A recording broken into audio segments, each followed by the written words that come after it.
Oh, cool. Uh-oh. Cool. Sorry to be antisocial for a second. No, it's fine. No one can even see us. No one can tell. Oh, I gotta get something. Hold on.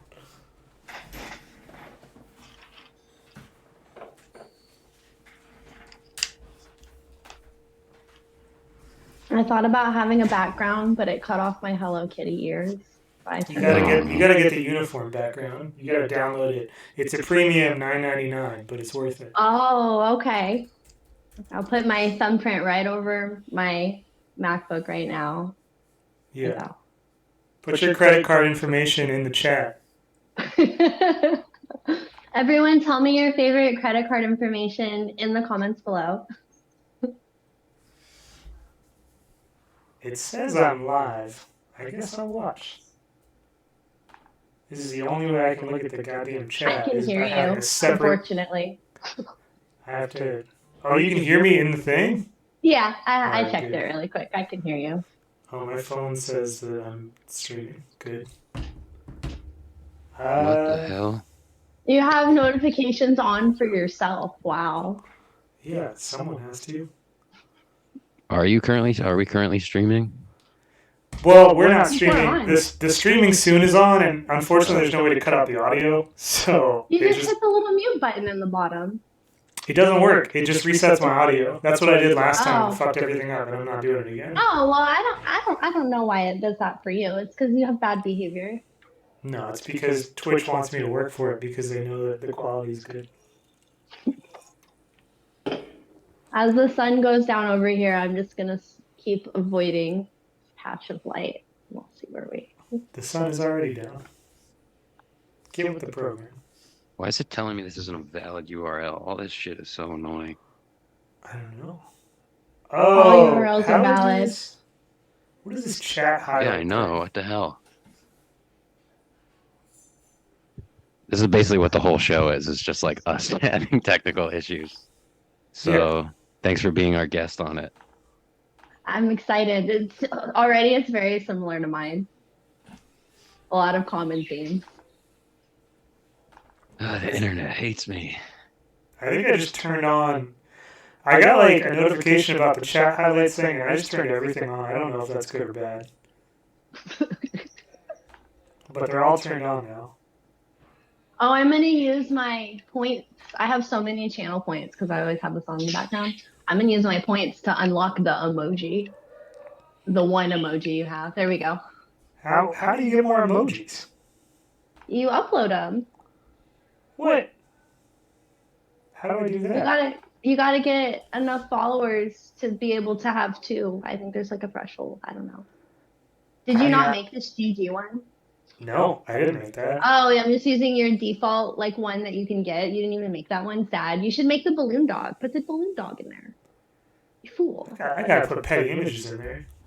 I gotta put that. That in could be one. Yeah, you should have one for each one.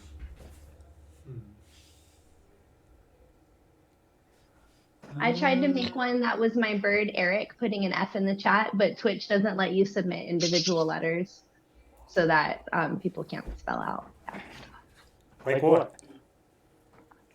stuff that I haven't even heard of, stuff that Eric doesn't even know. Well, we've got. This All is right. why I don't ever do the starting soon thing. We've got 7 minutes. And we're just burning through material here. I could have been talking about No, emojis. I don't have any material right now. It's We still could have in been the talking about emojis in the stream. I mean, I guess we are in the stream talking about emojis just without video. well, this is just preamble shit. This is not like anything. This is like Like the preface is the foreword. yeah, This new microphone overture. is great, but it cuts out half of my body because it messes with the thing. Unless I go really far back like this. Mm. And then you can see me. Uh-oh. I guess we could just like not have the backgrounds, but that would be No, like I like the insincere. backgrounds. The backgrounds are great. Also, I don't remember how to turn them off, so I don't want to figure that out right Hmm. now. I don't want another last minute technical solution. At least not on my end, because I'm bad at them. Well, it's great to see great to match the face with the account. Allison's Fago. Hello. Is your name Allison, or would you prefer us to say Allison's Fago on the show, or your actual name, or I don't mind, but I usually on my channel people do both. I picked Allison's Fago because it sounds nice if you call me Allison, but my name is Mhm. Mercedes actually. Oh, cool. It's actually Meredith. Great to meet you. Thanks for that. What? I missed that. I heard, well, legal name is obviously Mercedes, but, goes by Meredith more often than not. This is horrible. That's great because that line will be in the stream, so now everyone will know. Thank you. Thank you for that. You just added to my lore. Oh, wait, do you have the intro video queued up? I forgot. Yeah. All right, I do. Oh, exciting. All right, we got 5 minutes. I just wanted to double check in case Yeah. we were getting Yeah, swept up. I asked, I go, what do we do on this one? And I didn't get a response, so I have no idea. Let me just make sure that you all can hear it. Did you Yeah, hear that? I do not hear it. No. Okay, maybe it's because I gotta share my screen and optimize for sound. Yeah, I clicked the That's share that's sound. that's probably the case. Oh, that's really funny. Twitch is playing an ad right now, even though it's just on streaming soon. Oh, now I hear it. Oh boy. The real deal. So legit. Do I have to cover the logo? What? I was doing a bad joke of my Diet Coke. Oh, okay. Yeah. Just doing a Coke joke. I just figured for our viewers who tuned in early, we got Coke jokes. Mm-hmm. I'm just posting in my story that we're streaming, even though we got 4 minutes. I guess I should grab the link too while I'm at it. This Yeah, is it more took on me- time than I've ever been for my own, so very impressive there. We just don't really have a lot going on.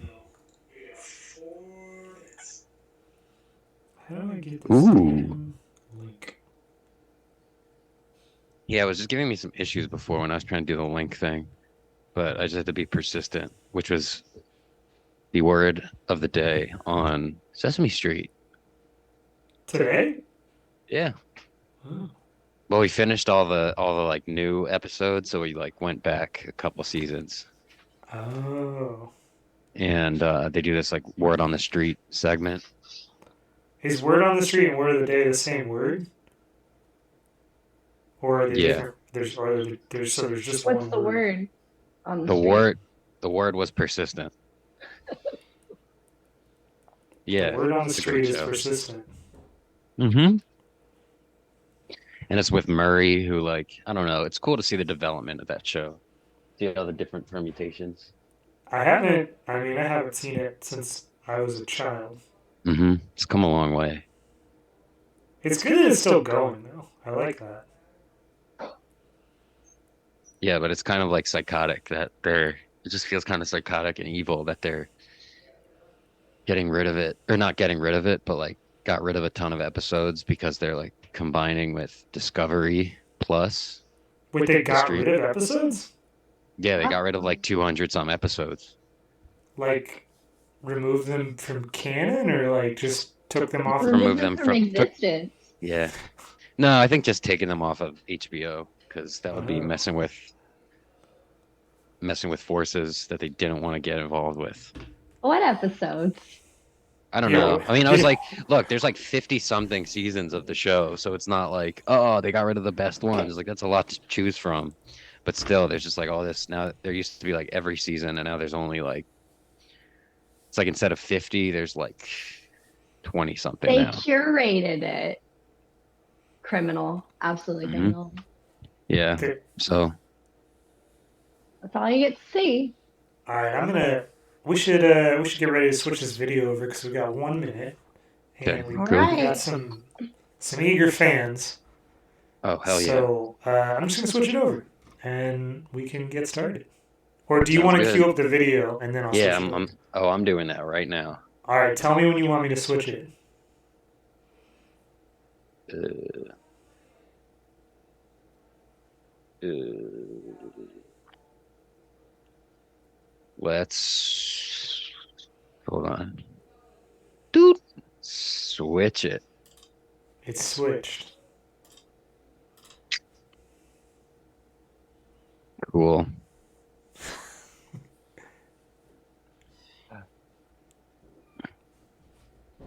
All right, we're good. We're on. Okay, here we go. Oops.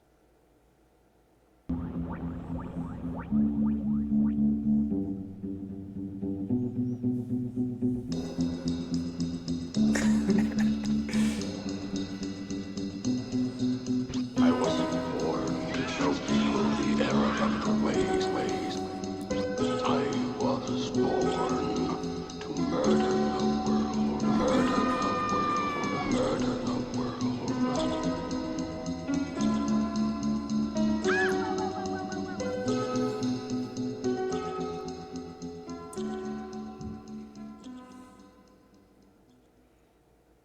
And on that note, we welcome everybody to episode 4, Petty Images. We made it. We're here. We made it.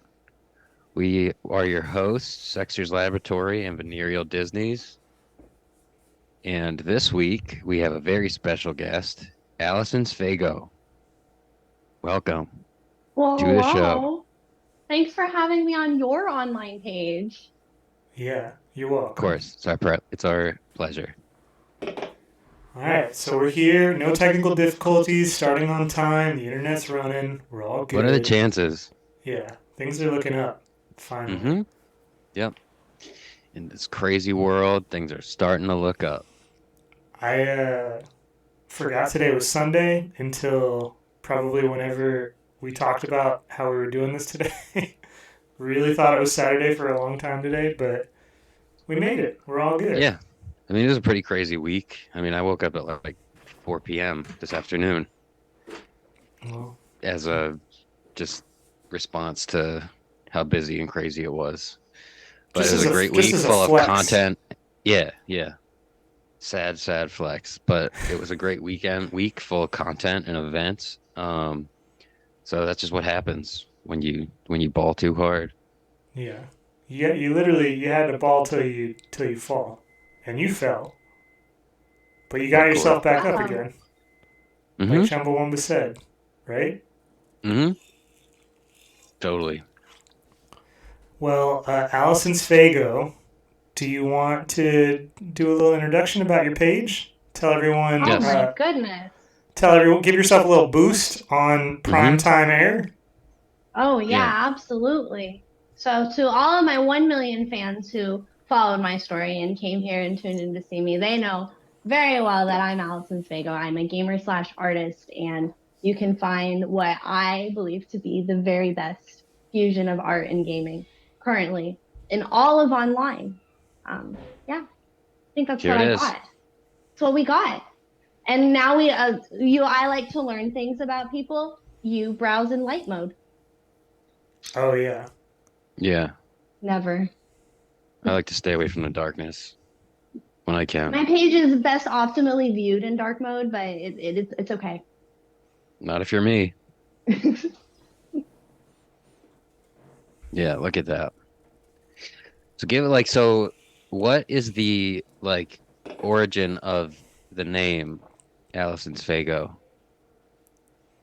Absolutely. So it's actually a pun. There is a shoegaze band from the 90s called Allison's Halo. Oh. And actually, if you look in my profile picture, the album cover from iDazzler by Allison Sfago is in the background. Oh, okay. So you're a major shoegaze stan. That's like your defining trait, you would say. That's probably in my top 1 traits. Yeah. Yeah, I mean, like if you really were to like kind of just put a caption on your entire lived experience, it would probably just be shoegaze, you would say. That's what you would say. Yeah, I would say that's what you would say. It's interesting though, because I don't get a sense from like your memes necessarily that it's like a shoegaze, that shoegaze plays like a huge part. Maybe in like the tone of the like captions, but not so much in the imagery of it. But that's why we have this show, is to shine a little light on there. Yeah, I You mean, gotta shine light. I would describe this and the color scheme and the mood of it as to Mhm. be like it's like visual reverb. Everything's soft, everything's nostalgic, everything's Mhm. dreamy. Mhm. Now Yeah. Well, you I also yeah, continue. I was just gonna say you've talked pretty publicly about the distinction between content, memes, and art. Where on that meter exactly would you put your page? Halfway between memes and art. I think content is what you look at when you get pushed something like online. It's usually like I would consider like something you see as an ad or something in a Google search that was in the top 3 responses or something like that. And then anything else that's more intentional, it could just be what it is, right? A What would video, you Hmm. what an what would image. you say if I told you that right in the middle of memes and art, just smack in the middle, was the word content? Incredible. I would probably die on camera just so that all of the viewers could see something. Look at how many nice comments you have. Every guest on this show, when you look at the comments, they're just Hmm. getting all of these like supportive comments. I get people saying the most awful things, but everyone is just very nice, very happy to see you every day. Look at that. I know, right? Well, I think Actually, I think that people, especially with larger pages, have a responsibility to moderate their content. So I want you only to see, I want it to be a positive space. I don't think that anybody should have to scroll on here and be shocked by anything that they saw. There's plenty of places online where you can be shocked by something and I don't people can know. seek that out This really Lola easily. I Bunny mean, I like post is some of them pretty for sure. shocking to me. Which one? The Lola Bunny? It's a pretty Why do you controversial think it's issue. shocking? I mean, I just think it's pretty intense to shine a light on Lola Bunny's transformation. Let her do her thing. I think that I don't know. I feel like there's something to be said about the way that people interact with pop culture and what they relate with it. So obviously, people took a lot of different things from this. I'd just say it's hmm I've actually never looked at it that closely. Now I'm realizing that she has like an elbow guard, which I think is funny because it implies that she sustained an injury, even though in theory they hadn't played basketball in like how long since the last Space Jam? Like, how bad did she get like hurt at 50 that Space? years. Yeah, like, how bad did she sprain that elbow that she's still like, sometimes you got to ball hard. I guess. Yeah. Also, the costume change between then and now, terrible. That's a different issue, but I just wanted to say that for anyone listening. I really like this pig guy a lot. Porco Rosso. Yeah, like that's the thing too, is that so much of the um like so much of the content that is featured in your work is like stuff that I'm like, I mean, I recognize a lot of the characters and but like, like this one is one that I'm unfamiliar with, but it's cool because it's like I'm learning things as I'm consuming them, or just kind of like it's a nice, I don't feel like I'm being left out. I feel like I'm being invited into this world. Yeah, I would say that's intentional. I don't think to have an enjoyment of this page, you would need to know specifically the reference of anything. I think Hmm. that maybe if you do, it could add another layer that is Hmm. rewarding. But ideally, they could just be on their own too. So Honestly, I love that you get that. and I mean, my whole thing is like, I honestly feel like I enjoy things when I have less context, because like my associations with them are like, there's like no real associations.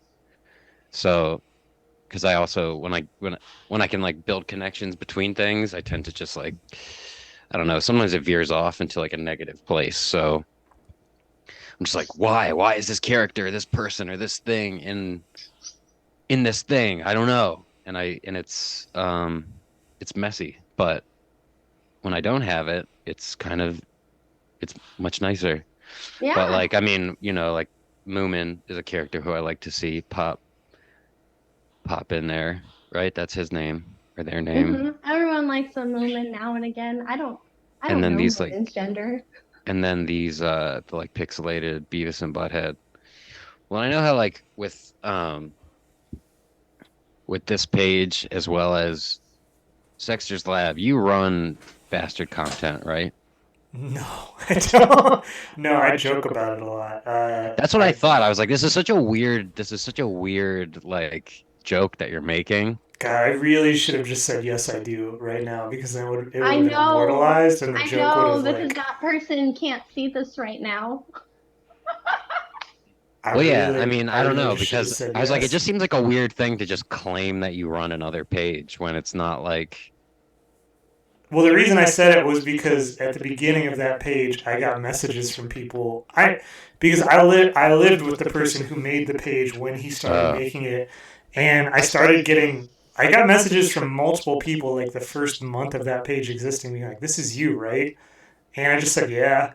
I just immediately said yeah hardcore. because I thought it was so funny. Every time they would do it, I would screenshot it and send it to him. Well, I was just like, how much time does this guy have to just like run all these different things? I mean, it's impressive, but I was I've like, actually, it's who's funny, like bankrolling these operations?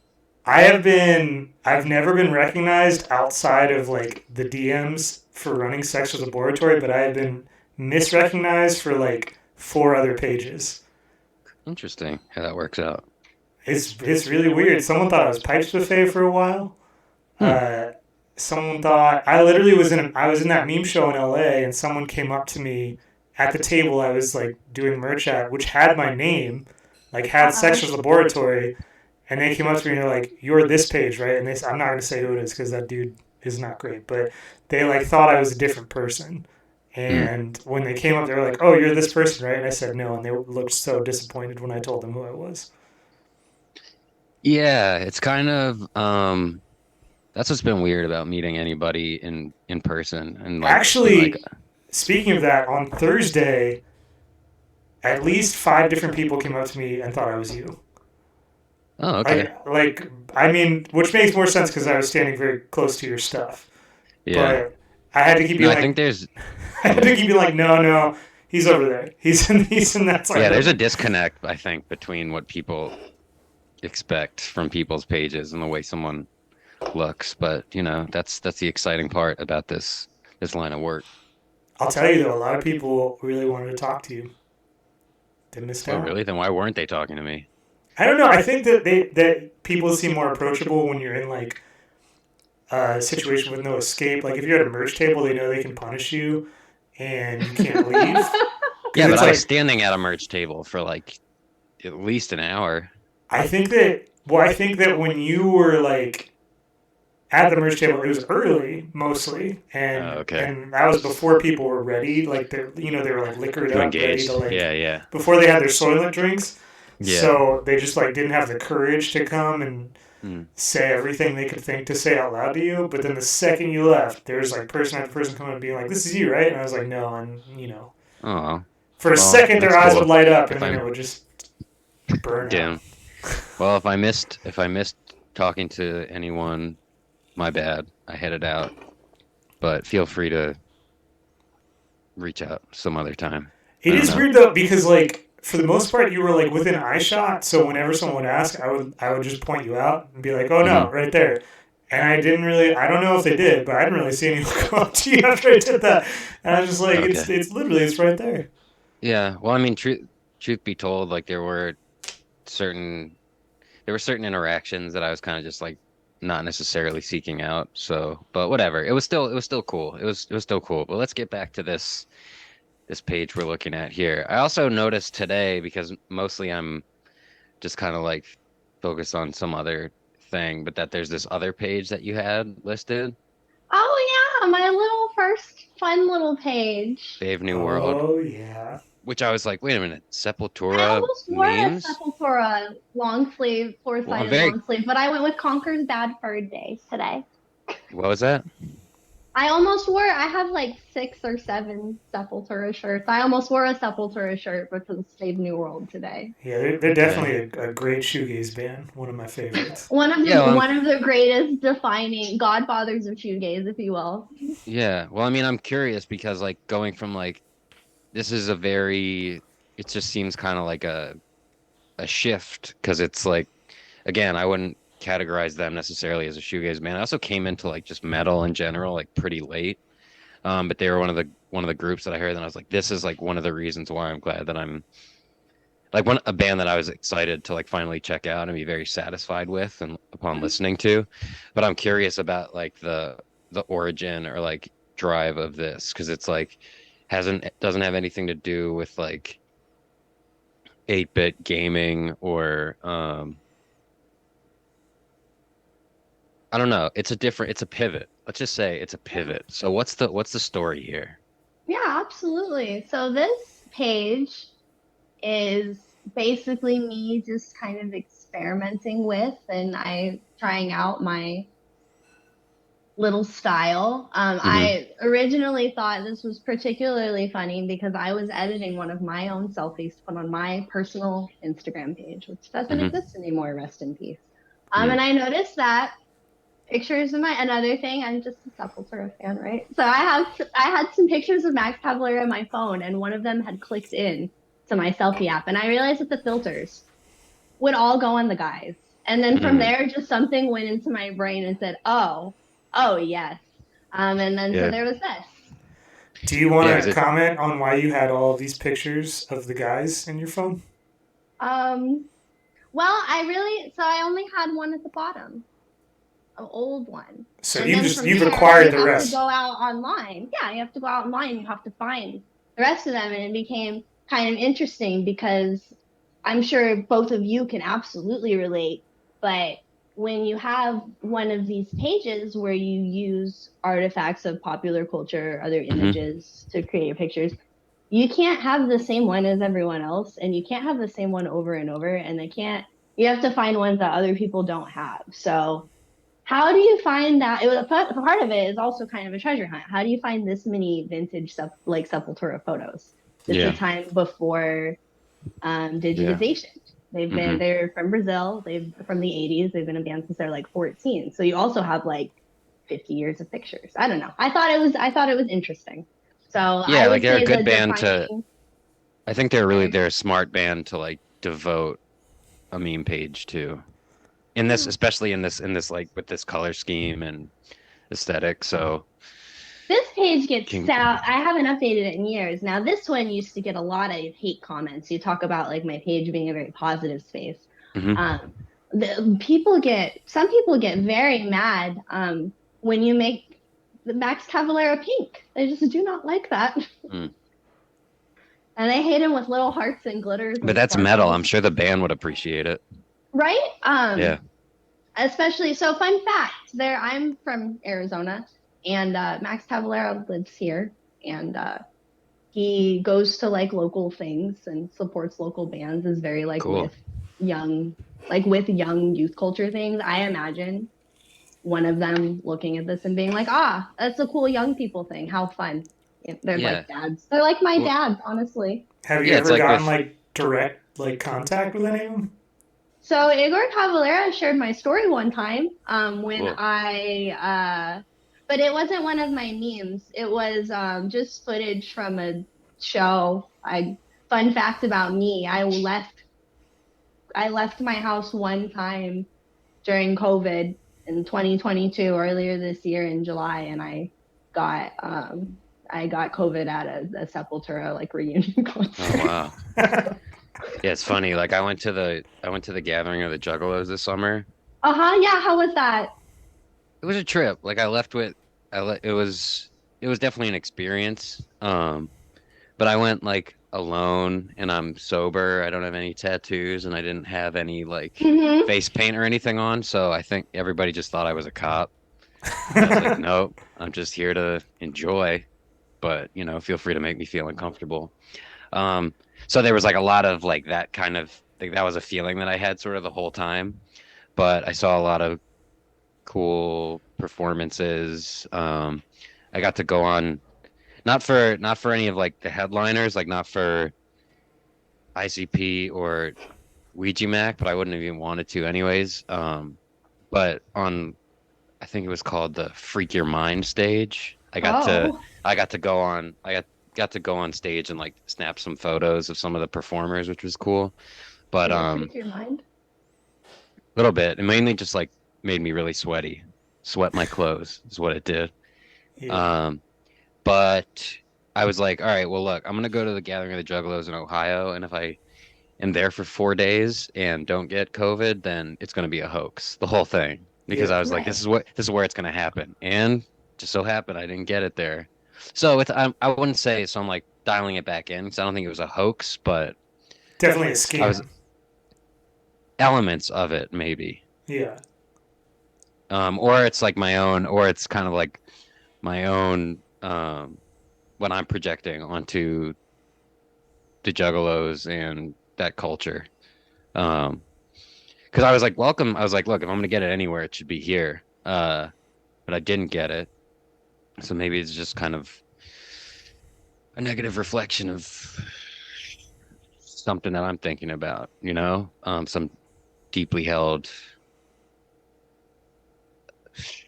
what do you call Do it? you hate juggalos? That's what It I'm kind of. saying. It sounds like you got to a point Wow. where you did in fact free your mind. It sounds like all the misconceptions were just sweated out onto your shirt. Yeah. So No, I guess it I don't worked. hate juggalo. I'm joking. I don't hate juggalos at all. The thing is I think I felt more so like my feelings were hurt by, going there and seeing Was it less authentic because you didn't get no, COVID? no, I didn't. I went there. I didn't expect to be like totally embraced, but I also didn't expect to feel as uncomfortable as I felt, like as kind Right. of as much of a like outsider, but whatever. Mm-hmm. That's In it's an like outsider space, no, that could be weird. I could imagine that.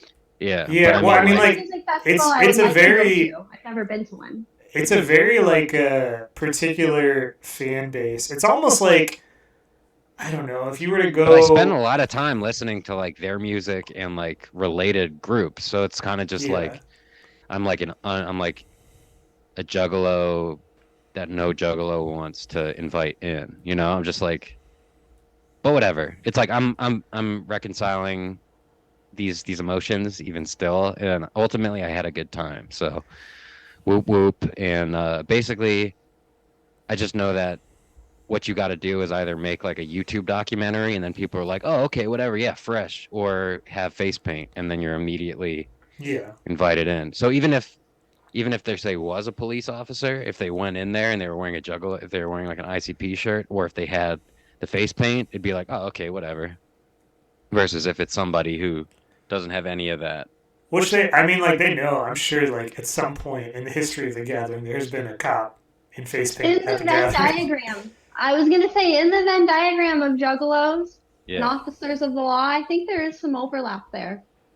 Right. I mean, there was also like, it's not like totally lawless in there. I mean, there was still security, and then at one point they did bring in police officers because they had this like hardcore stunt show thing that they were doing. It was like the most hardcore stunt show ever, and they were basically just doing like wrestling, like pro wrestling maneuvers on Big stage, trick. like hitting each Yeah. other with light bulbs and What's jumping off of more? ladders What's through more a table. hardcore than that? What And could then be they're like, more hardcore? "All right." Than that? They're like, now we're gonna start a fire inside, and everybody was like, no, we're not gonna do that. But they were like, all right, fine. Then in that case, we're gonna go hit somebody with a car. It was like, oh, okay. So everybody exited the tent Oh, warms my watch heart a little bit to know. to watch somebody get hit with a car.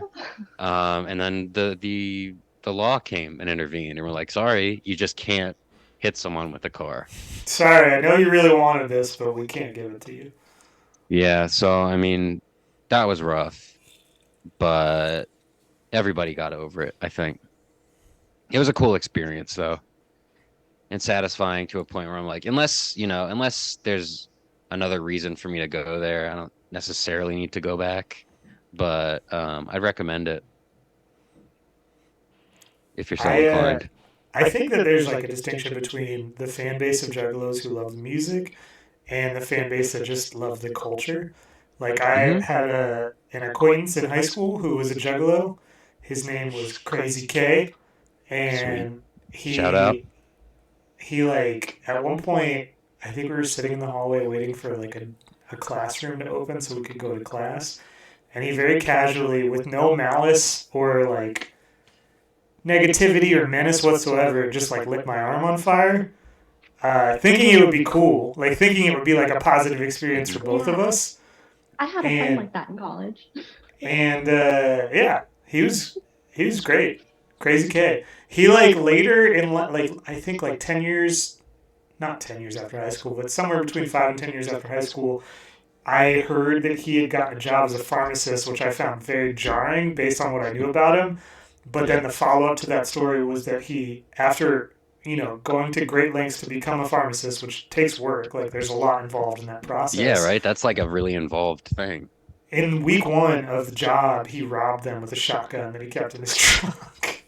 Dude, that's week hardcore. week one of starting like a career, he Yeah. just threw it all away And to. how do you like put in the time and effort and money to like get to that position and be like, all right, cool. You know It what? was I'm just all the gonna. one thing. It was to the singular purpose. Okay, so be like, I'm gonna put in the time and effort so I can eventually Yeah, rob a twisted pharmacy. freaking That's psychopath. just it's just That's dedication, hot. That's hot. Yeah. dedication to a craft. Yeah. Um, Um. Well, what I was gonna ask before, and then because I didn't want it to not even necessarily make anything awkward, but I was like, well, first of all, I'd always been kind of like, wait, so does Sexter's Laboratory run this page, bastard content, or not? Because it seemed believable. But I'm curious about like, I mean, you don't What have to do I reveal run any. that No, no, page? no, no, no. If you don't reveal any secrets of it, but like in terms of making these images with like the 8-bit like pixelated style and whatnot, like what's even the process of doing that? Because it's like just something that I've never,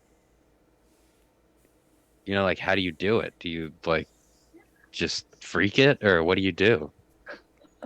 I mean, so these are kind of precise, right? So it's a little bit different than going on Google. Not to say that I've never gone on Google in my life. That's where you find the images of online, right? Hmm. But specifically, there is you need to find like clean artifacts from whatever you're grabbing from. So these are I don't draw these. This is from a Game Boy game. This is from a Japanese Game Boy Color Cool. game.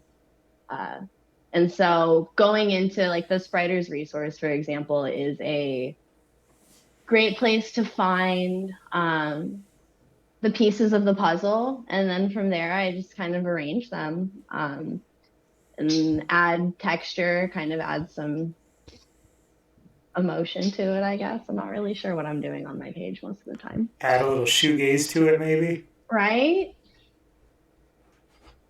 I do think that, yeah, I think that like it's definitely significant to find like kind of a niche area to grab images, because I'll just take pictures from anything if I think they're funny enough or relevant For enough. real.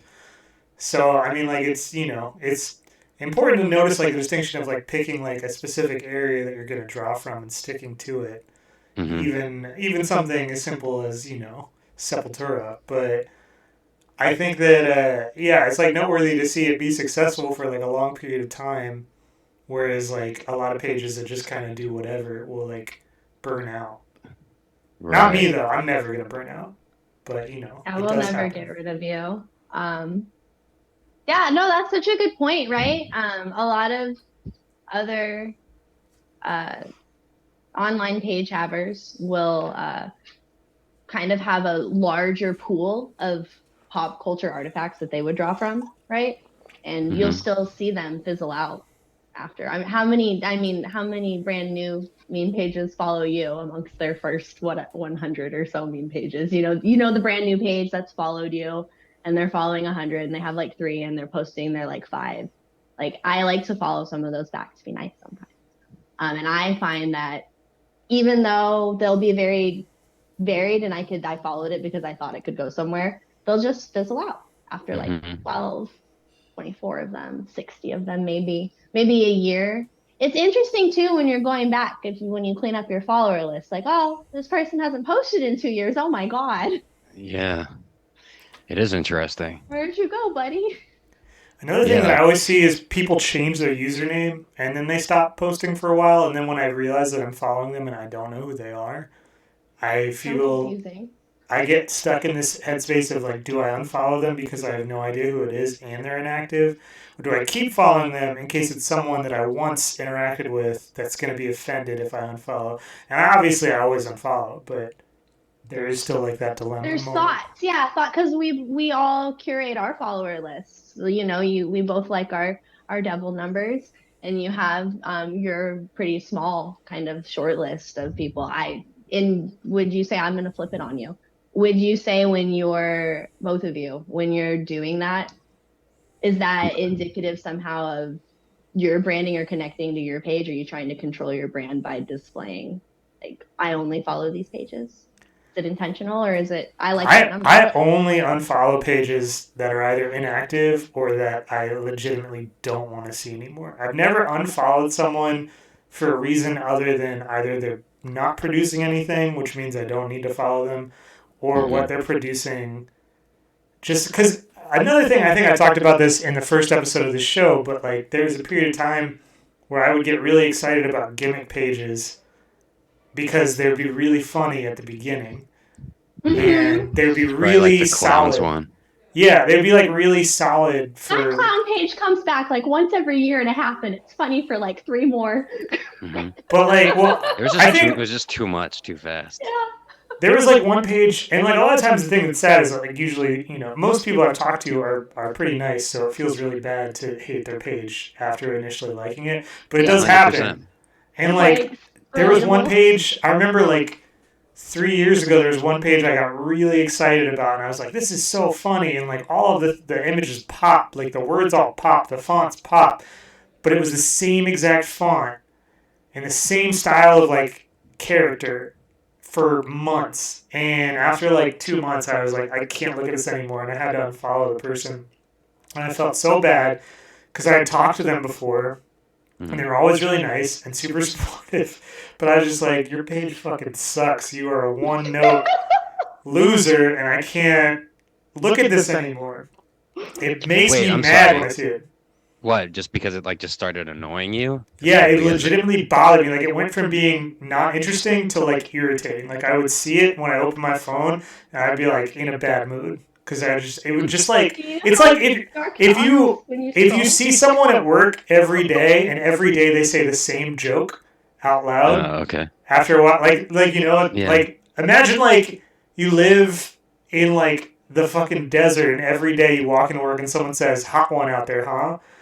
Like after like 2 weeks, I would just be like, go fuck yourself. That's a really good point, though. I do feel like we're all kind of in a break room together as online contemporaries, because I definitely don't think we're all hanging out voluntarily in a bar, but we are all at work in some sense, and we do catch each other in the break room, and that Yeah. definitely, I think, describes that relationship of perceiving another page. It's like a weird. It's a like a our parasocial psychological. It's like a relationship. psychological workspace, kind of. Yeah. You know. Right, and I'm 'Cause it's I'm like the we're boss. still- Oh, okay. Yeah, I'm like the upper management at least, Oh, okay. just so everyone knows where we all sit in the pecking order. I don't know. I'd have to think about it. Yeah, I don't know. I'd have to see where I fit in that fold. I've like worked in cubicles before. If Yeah, anyone's we're all hiring. just in little cubicles and we're listening to like one guy at the water cooler say the same joke Mhm. every day over and over to different people, and we're just like, he says that every fucking day. Don't laugh Yeah. at it. Don't laugh at it I mean, anymore. I have The like new a guy weird. laughs at it, and then you hate the new guy. Yeah. 'Cause No, that would he happen. There's like doesn't this one know. time in high school where there's like this one dude who would always do like Borat jokes, Yeah. or he would always like do the Borat voice. And at one point I had this idea like, wouldn't it be weird if like someone thought that guy was the funniest person they'd ever met? And was just like, why isn't anybody else like as like he's hysterical? And then you find out at a certain point, like after you're too far in, that he's actually doing, because you don't know what Borat is, and then you find out when it's too late, where you're like, oh, I thought this guy was so funny, but he's actually just doing Borat the whole time. Like it would be such a like naked sort of shameful feeling, or just be Yeah. like, Well, oh, what do I you'd be do able to now? Get away with that. But I think it's worse. I think it's honestly worse. The Some reality, people do that though. the Their whole reality is that personality there are like like, a few different shows or movies, but like, there have been waves. like you know? Anchorman. Yeah, I was gonna say Anchorman, Borat, Austin Powers.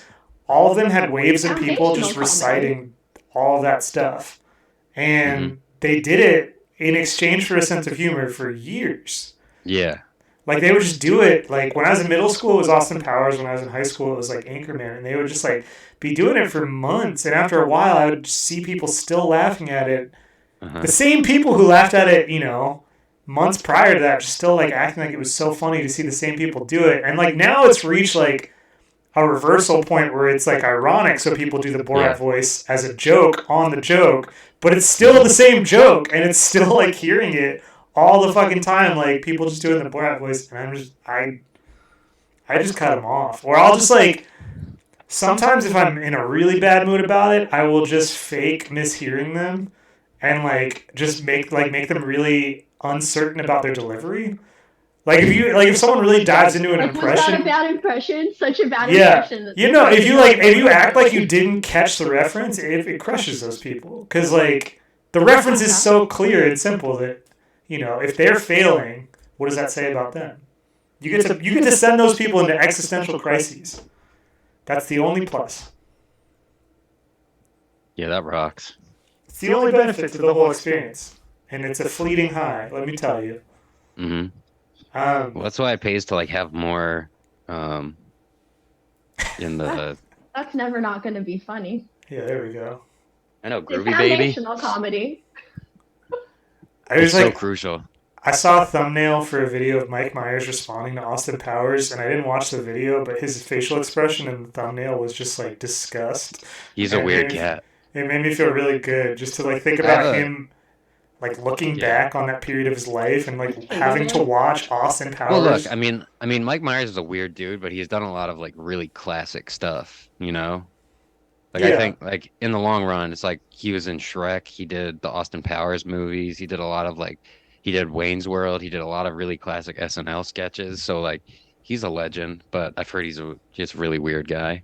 But everyone's weird. Yeah. But like a friend of mine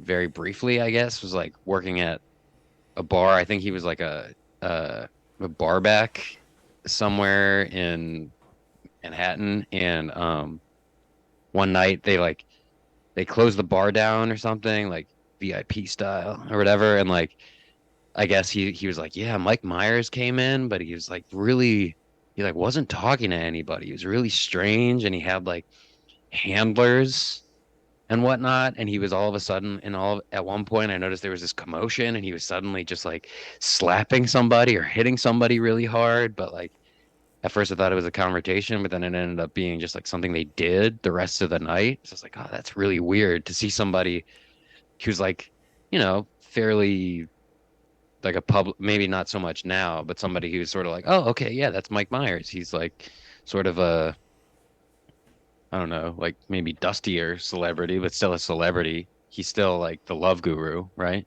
Yeah. He's still Shrek at the end of the To see- day. Still Yeah, the to most see- remembered. to see him like acting like in this really kind of antisocial, like abusive way would just be like it was like really disturbed me when I heard that story, you know? So he was just slap happy is what it sounds like. Yeah, honestly, it was like he was probably just like they probably were just like all on something. He and his Yeah. handlers. They Groovy were on. Baby. He got his mojo back that night, is what it Oh was. no. Cross mojifications. Yeah. Yeah, but like He- sprockets and stuff, like the guy's got bars. Yeah. No, I mean, like, he definitely, Austin Powers was funny at the time that Austin Powers came out, like, in the atmosphere that it existed in. But now, it's different. Like watching it now is just, even, I feel like, and this is all based on a thumbnail, obviously, but, like, he even looked disgusted by it now. And I was just like, damn, that must be Yeah, so weird. I saw that link to I saw that thumbnail too. He was also, I don't know if either of you watched this, but they made that documentary about the band Sparks. No. Are either of you familiar with that group? Yeah. Well, so they made a documentary about the band Sparks, and they have like they have like this really random assortment of people who they interviewed for it, which I guess is like a testament to the band. But like Mike Myers is one of them. It's like Mike Myers and Beck and uh Jack Antonoff, like Taylor Swift's co-writer producer guy. Like a bunch of just random figures and Amy Sherman Palladino and her husband, like a lot of people just weighing in about the Sparks brothers, but it's cool.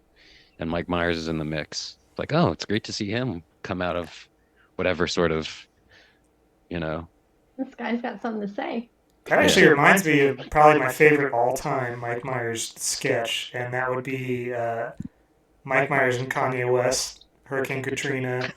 That was probably the Oh, that funniest was thing one of he's the ever done. Yeah, and I mean that It was almost seemed like he improvised most of it when I was watching it. That's how good he is that he really sold like the sort of Yeah, that's a surprise good factor point. of it. You know what? At That's first, something like, that the younger generation will never get to do is just sit on the couch with their parents and see that live. Yeah. Back when Kanye West was, relatable. yeah.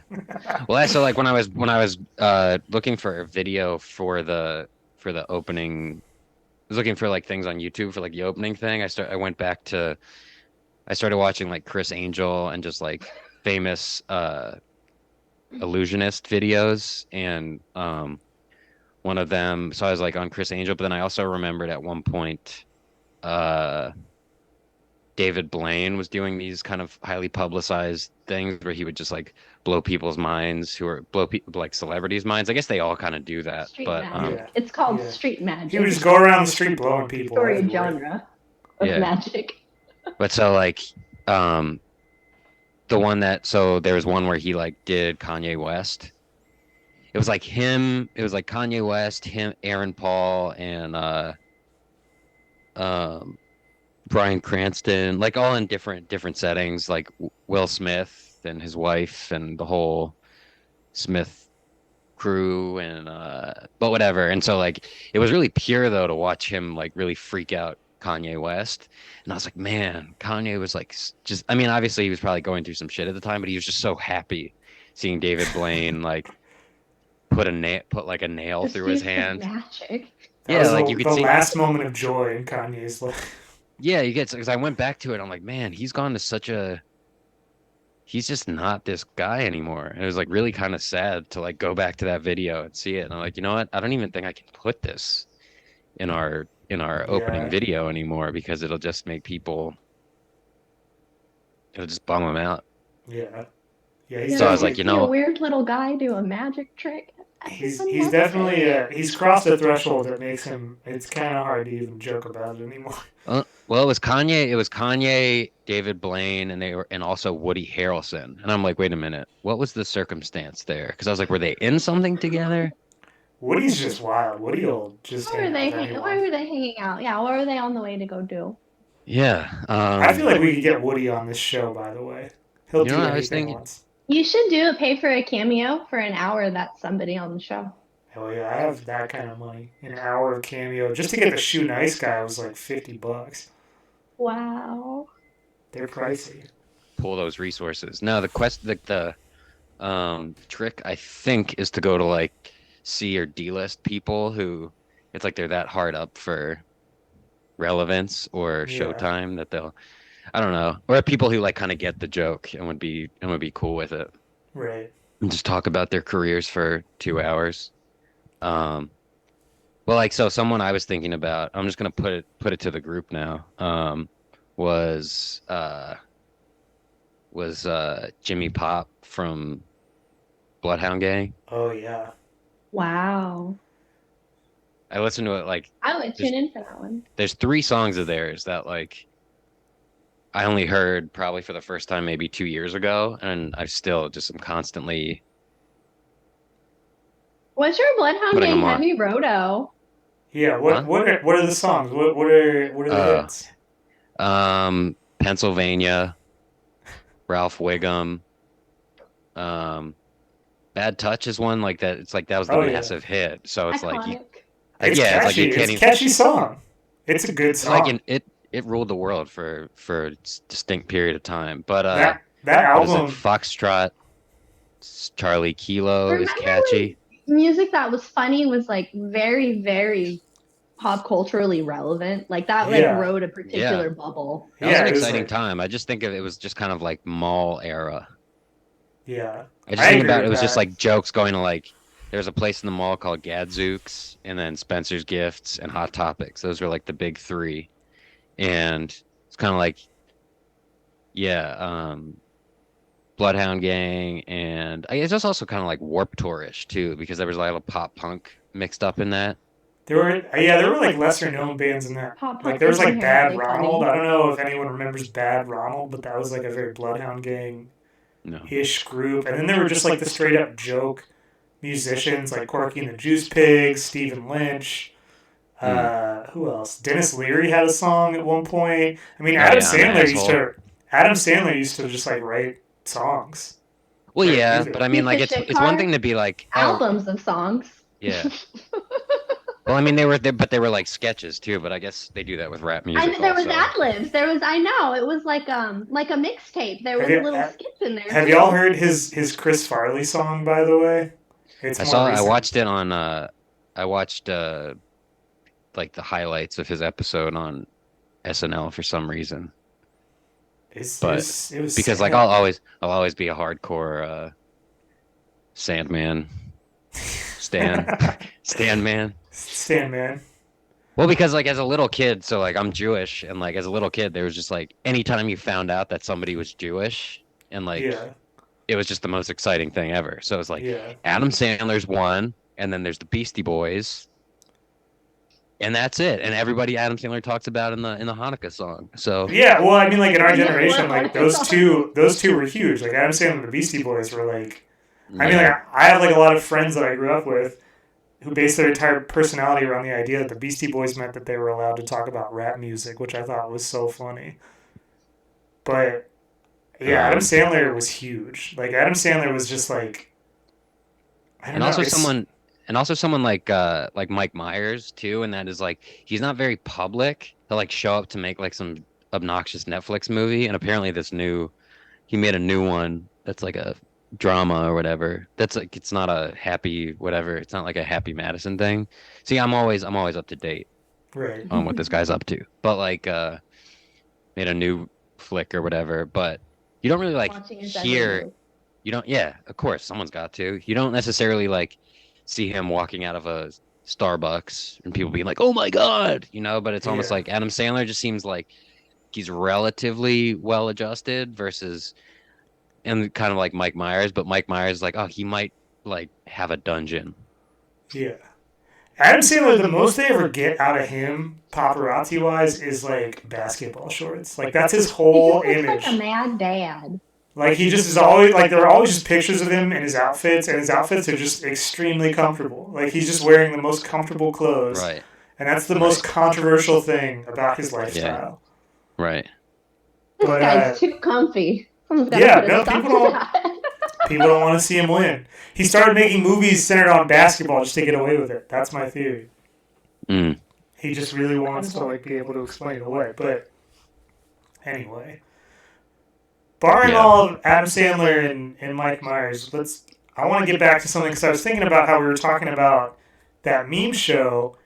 Mercedes, you just had an actual art show, not a meme Yeah. show, a real life IRL art show.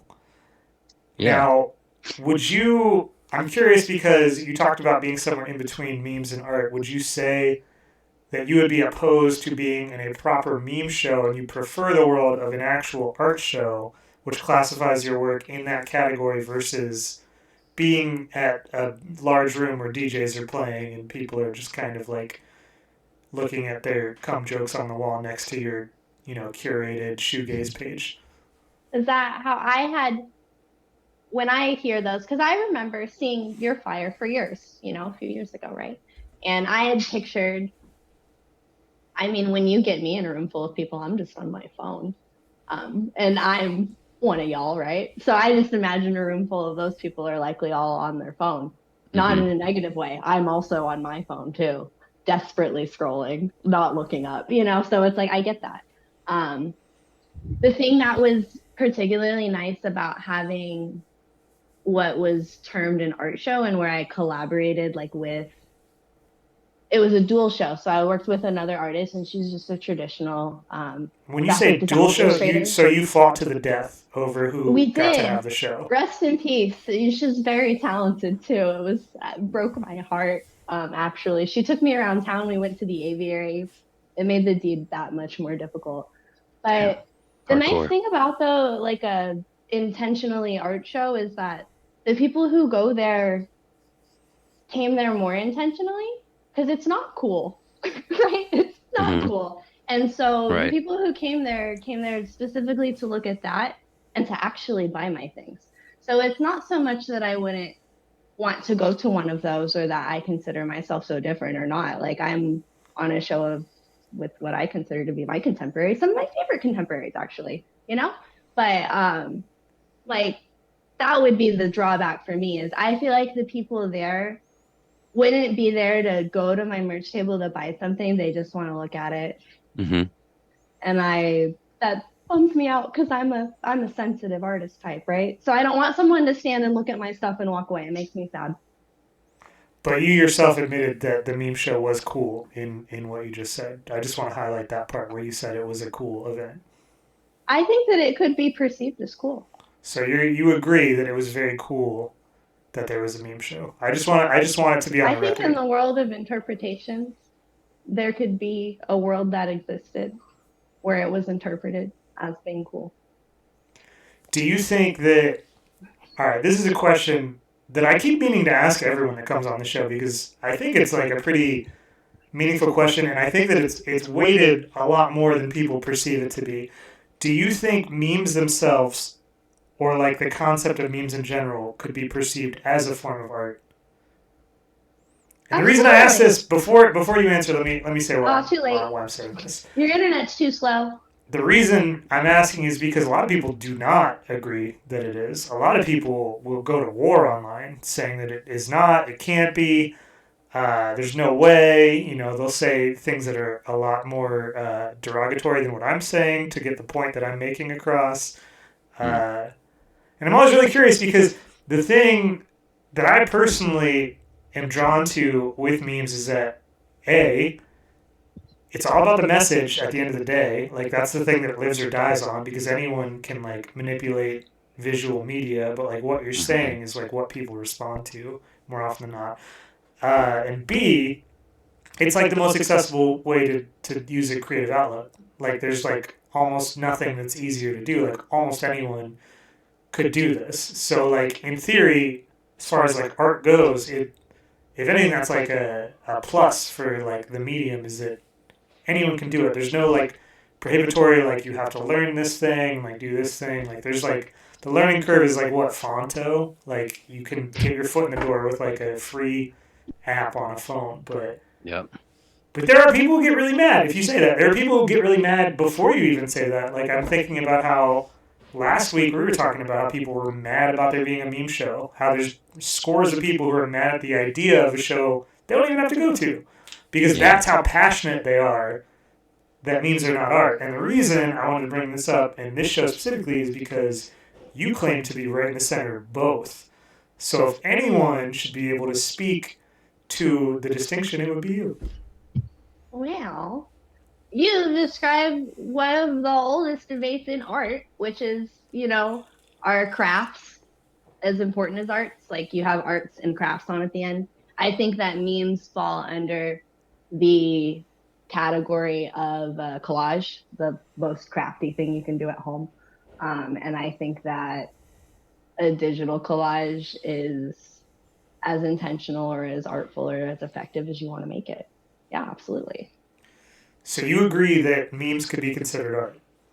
Yeah. And by the transitive property, you have just said that a picture of an Adventure Time character that just says the word "come" above it is technically art. Just so we're clear on where you stand. It could be.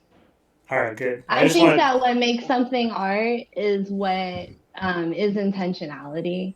So if that was created with intentionality, I definitely, we all scroll online, right? I can see things that I like to see that seem intentional. I can even see things that I don't like to see that seem very intentional, and I think that those things have merit in of the just that somebody created them with purpose. So I think that anything created with purpose, it could be art. Yeah. Technically, by that concept, the comments decrying how memes are not art themselves could be art, as Oh they yeah, are it's all fair intentional. game. And a lot of thought goes into them. Not good thought, but thought. Also, memes are just kind of like fun to attack because it's just like because they belong to sort of like everybody. I agree with Yeah. that, but also I think that it's just like the burgeoning point of any media. And memes are like, even though they've been around a while, they're still relatively new compared to like pretty much anything else that we engage with. And I think that's just how it is because I remember like, and this was a long time ago, like the move from like comic books to graphic novels and like whether or not that could be an art form. And like probably 10 years ago when people started talking about could there be like a concept of art to the idea of like a video game that is like particularly meaningful or intentional, like could that be like considered a work of art? Or like even at some point, like, and this is like before I was even born, like there was a point where people were talking about are movies art? Like, can film be considered art? Because at one point it wasn't a given that it was. And I think that memes are just like new enough that were present for people talking about that. And the thing that I always wonder is like, because people are so passionate about how they're not. The people who think that they are not art are so aggressive that I wonder, like, if there were people, screaming about all the other ones when like their turn came up. I mean, it probably just only it probably only makes it more legitimate because like who even really determines whether something is or isn't at the end of the day, and if like it evokes this extreme reaction from people, then obviously how many times are people pissed off about contemporary art and say that it's not art? Right, exactly. I mean, it's the exact same thing. So yeah. I'm actually really upset that no one's ever made the argument that like my 5-year-old could have done this because that's absolutely true for almost every meme that they comment. Like anyone that's like really mad about art, like in anything else. That's the thing of it, though, right? Is that anybody could have done it, but this person did it with intentionality and made that particular thing.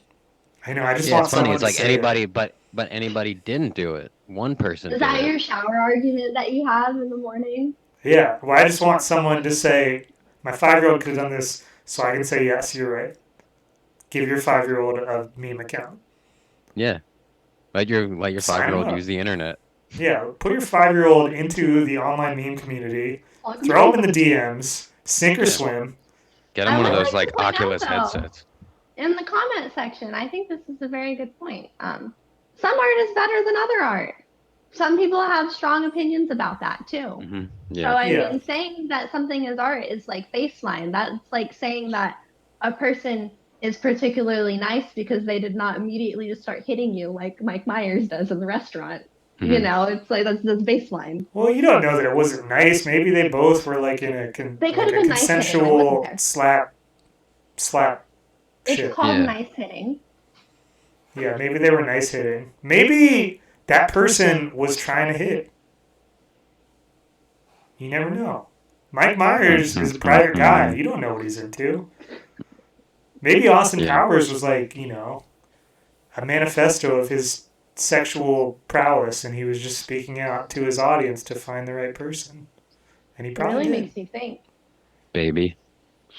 Also, when you had the background that was like the Kanye Mike Myers thing, I realized that like without the context or knowledge of who either those people are, if I just look at that image, and if they were strangers, it looks like a really dramatic moment from like a romantic comedy where like Mike Myers is pining for Kanye, and Kanye is just like so upset because he just saw him with like another person.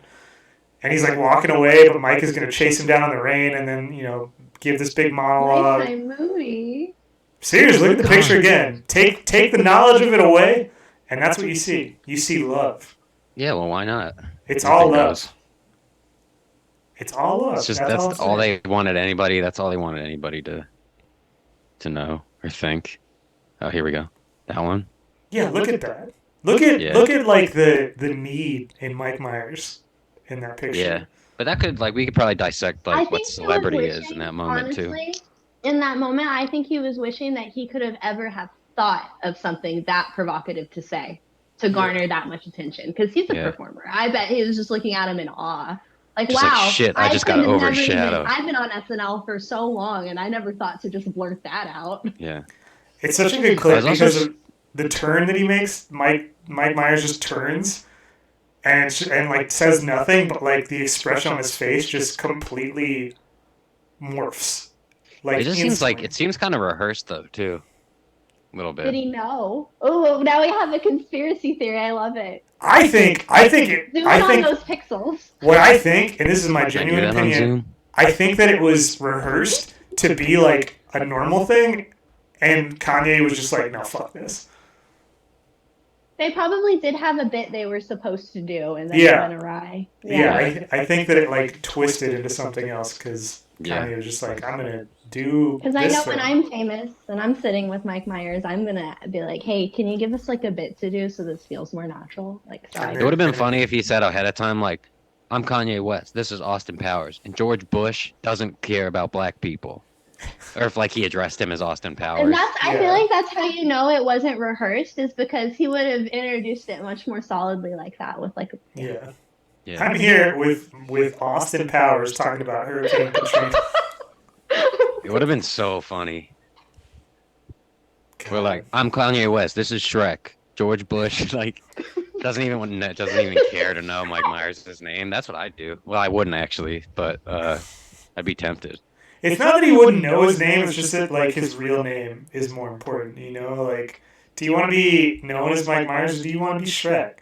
Right? You can't. It's Either like, way, He you're has, Shrek. like, it's got to be like crazy when 3 like or a 4 CDs, and one of them is the Shrek soundtrack.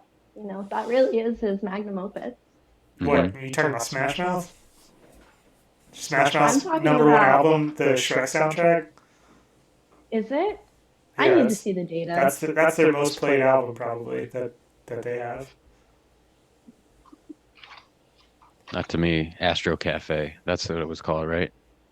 Maybe. I don't know. I'm a What was, fan. like, fan. They had like one. They had a single before All Star that was actually like pretty good. Really cool, right? Yeah. Walking on the sun. And it just like disappeared in like the wave of. Car commercial All-Star. song. It ain't a bow, bow, bow, bow, bow, bow, Yeah, bow, it's a bow, good. bow. It's a good song. Yeah, really cool. Probably Like my one of the ones That favorite. was a musical bubble too. Yeah. That Yeah. because it was like not quite. It was kind of funny, but it wasn't like full comedy. Like it wasn't Weird Al, but you could tell there was like humor behind it. Yeah. No, it was like the Well, it was same. all bands like Sugar Ray too. It was like bands who were Yeah. like, "Wait, why don't we make this one wacky song?" And that's what ended up becoming their hit. And then they had to Yeah. devote the rest of their Let's do a careers crazy to it. one. Is Yeah. And it was like, oh, now we gotta musical do- equivalent. Now we've got to do all crazy ones. But I mean, like a lot of bands would do that, and then it would be successful, and then they'd have to make like 2 other ones that were the same because they were just like, this is what makes money, so we're Yeah. gonna make another goofy song, and Oh, like yeah, well, that's what they all did. yeah, like Lit, like that band Lit, My Own Mhm. Worst Enemy. They just had to dive in. Every single after that was just progressively more. Well, they only have silly. like I think they only had like 2, and then they just kind of like fell into They had nothingness. well they had at least 2. I think they had 3. You make me completely miserable. Yeah. That's it. That was the Wow, yeah. more That's than the that. Pam Anderson song. That's the one where like they had that video where they're just like tiny people walking all over Pam Anderson. What a concept for a video. Her butt and stuff. How do Yeah. I remember? How do I have a visual memory of that? Because MTV was on constant play in my house for my whole childhood. Yeah. But I don't remember that that's a Lit song. That's the part that messes. Well, me. the Because thing, a lot. you don't I mean, there's also appreciate a the certain artist, point is where why. it didn't even matter. It didn't even like really matter who the artist was. Oh man, the music. It's just kind of like video. some songs exist, and it's like, no, there's not someone who actually sings that, right? It's like with a lot of Yeah. those like jock jam songs. It was Oh, kind I of just like, wait, DJs. I just thought that this was on a, you know, It's always on, but no one knows what it's from. yeah. Well, part of that is because back then there were like those like commercials and infomercials for like compilation CDs. Yeah. So you would hear the song daily almost, but you wouldn't I hate pay that you attention to caused what one it to play said. in my head.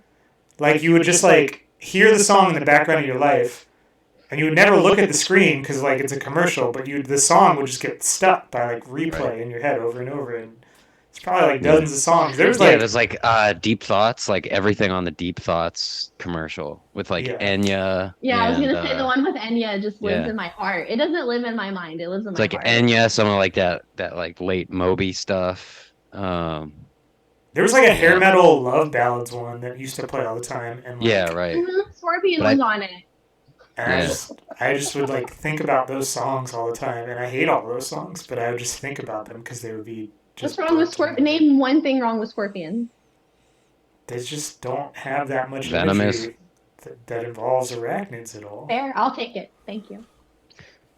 If you're gonna call yourself, if you're gonna pick that name, like that should be your whole persona, you know. And the same goes for the Mortal Kombat character. While we're on it, what does he have to do with a scorpion? Nothing. Was Scorpion underwhelming to you? Is that the most? What's the most underwhelming Mortal Kombat character to you? It's Ooh. probably Scorpion because he A doesn't follow the theme and B has a completely different theme that got developed later where he rips his mask off and he's just a skeleton man that breathes fire, which has absolutely nothing to do with the Scorpion. He's just Right? a spooky guy. There's literally no connection between his name and what Sub-Zero freezes things, Mhm. right? And Reptile is like a reptile. Reptile is a reptile. Like, you know, Rain makes it shoot lightning, which is not the same thing, but it's close enough. It's in the same realm. Scorpion breathes fire, is made of just bones, and has a grappling hook. None Yeah, of these things have Yeah, I've never really anything thought to about do. It's bizarre. Hmm. It's almost And, like someone was like, "This is a kid's game. I won't think about it that hard." But we were thinking about it that hard. They never gave us enough It credit. actually was not a kid's game. There was an adult content warning when it came out, and there was a Senate hearing about the original Right. Mortal Kombat. That means It's a violent game. especially, That means it's especially a kid's game, though. If there was a Senate hearing on it, that means that everybody from the ages of 13 to 17 watched that game.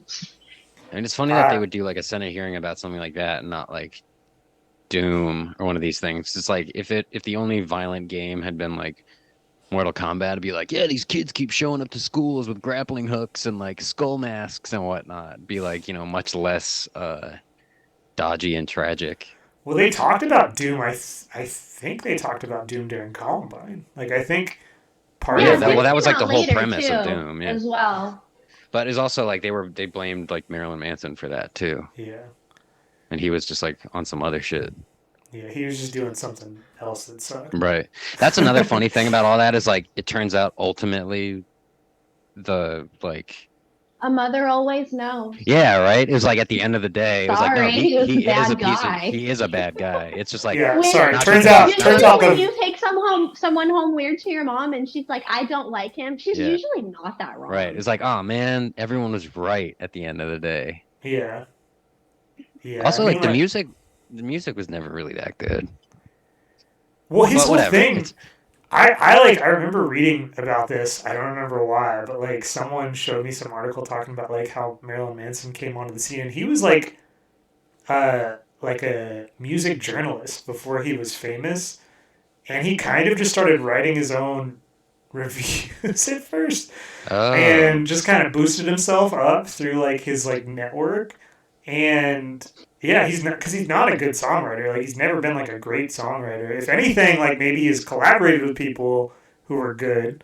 Well, and then But, he just like- like covered, and then he did covers of like all the best '80s It's songs. like the 90s equivalent of paying for Instagram followers. Yeah, that's what he did. Wow. Yeah, Yeah, and I mean, like you can tell because like he doesn't really care. Like I don't know. I could talk about Marilyn Manson all day. He sucks. yeah. I mean, That's like the there were whole some thing. classic. There were definitely like some classic records, but I think like in terms of like the early things of him being like so controversial, it was like I don't know. There are some hits, but overall, it was like the music was really not good. It was all about like shock value, and then it turned Yeah. out that he was shitty the whole time. So it's like, oh, okay, we basically just got duped. Yeah, and now he just Duped. it's funny now to see like The dupe show. paparazzi pictures of him because he still looks weird and alienating, but he's not like it's not positive anymore. Like now it's just like, oh, you're still weird, but you're just a piece of shit that looks weird. Right. He kind And of looks like like, a Todd McFarlane like bad guy. yeah, You know, yeah, like no, he, before Spawn, like yeah, he's like, all right, it's time to pay for what you've done. He's just like in his chair, like yeah. with chips. He always kind of looks like he's wearing like a fake skin suit over his real skin. Right. Yeah, it's like there's Like like rendered a, over his face, like when you do Yeah, the thing that's the filter, that's the face over your face. yeah, yeah. And maybe he is. I don't know. I think at a certain point, like fame and wealth, it's like people just get weird urges. Like I mentioned this last time, or maybe 2 times ago, but that I feel like Johnny Depp has probably paid to have people like stash corpses under his house, you know? yeah. Because That's a weird guy. a part of him wants to feel like he's more interesting than an actor, you know? Like I'm gonna try to What be if a I was an guitarist. actor / murderer? Yeah, like I want to feel like I want to feel like a serial killer without actually having to do, the dirty work, but stash them here. Yeah. Just put on like a Craigslist thing and just like, if you're trying to stash bodies, right here's where you can put them. Like I've always really admired the whatever that guy is. I think my favorite thing about Johnny He's a Depp chump. is that I think he's just been miserable his whole life because he went to Hollywood trying to be a musician and failed, Right. and then like got pushed And into he's being an actor, and he yeah. like still to this day is just like, I'm more a musician than an actor. And it's like, dude, if you were good at it at this point, you'd be doing Yeah, it. and it's like if you ever watch, and it's like it's just so embarrassing to see any videos where he's playing guitar or doing I anything was musical gonna say, at least because he he's can't play the so guitar. bad. I know, and He's I've so seen bad. it because he did something with like Gibby from the Butthole Surfers, so I was like, Yeah. I'll watch this because I You love gotta Butthole watch that, Surfers. yeah. But like, yeah, it's just like, oh, you're just It's here. like every video is like the Fred Durst guitar solo video. Have you watched that? Yeah. It's like, and there's just that like- one I mentioned this before, but like the video of like him, Ninja, and Marilyn Manson performing "Beautiful People," and it's just like Yeah. seeing a bunch of like, I don't know. It's really like I watched it and I was like, oh, this is just like I could have This gone is my cringe, whole that- life without knowing that happened. well. I'm just Yeah, you have happy. to seek it out. It's like the I- lowest, the things that I wish, like that was one thing I wish I never knew happened. The other one was there was there was an event, I think it was like maybe even before I started going to and I was maybe in middle school at the time. It was like the night of Too Many Laughs. It's a Comedy Central, like, I don't know, some like charity fundraiser thing, but where they had Yeah, all I remember those. and it was like that with for some reason they had Lou Reed, Adam Sandler, Conan O'Brien, and Jimmy Fallon like all on stage together performing Walk on the Wild Side. The dream team. And they were all just trying to like make Lou Reed laugh, and it was just like really awkward and terrible. Like all these annoying ass That's dudes sad. with guitars like trying to make Lou Reed laugh, and he was just kind of like mildly amused. Because like, dude, this is Lou Reed. He has no real emotions. Or that whatever. Like, that sounds like purgatory, is what you just. that's what I'm saying. And I was watching it like, oh fuck, I'm gonna be haunted by this forever now. Like it was Do you remember, so. like, it's like being a kid and you know that you're gonna remember something, but it's like Yeah. not that important, but you know, and then now you're in your 30s. Yeah, and like, you know, and then you I remember. think Catatonic Youths like posted a clip from it. I was like, I never wanted to see this again. I remembered it happened, but I didn't think anyone else maybe did. But yeah, it was like that's arguably like worse than the Johnny Depp one, just because of how uncomfortable it is. But you know, Yeah. they're bad for different reasons.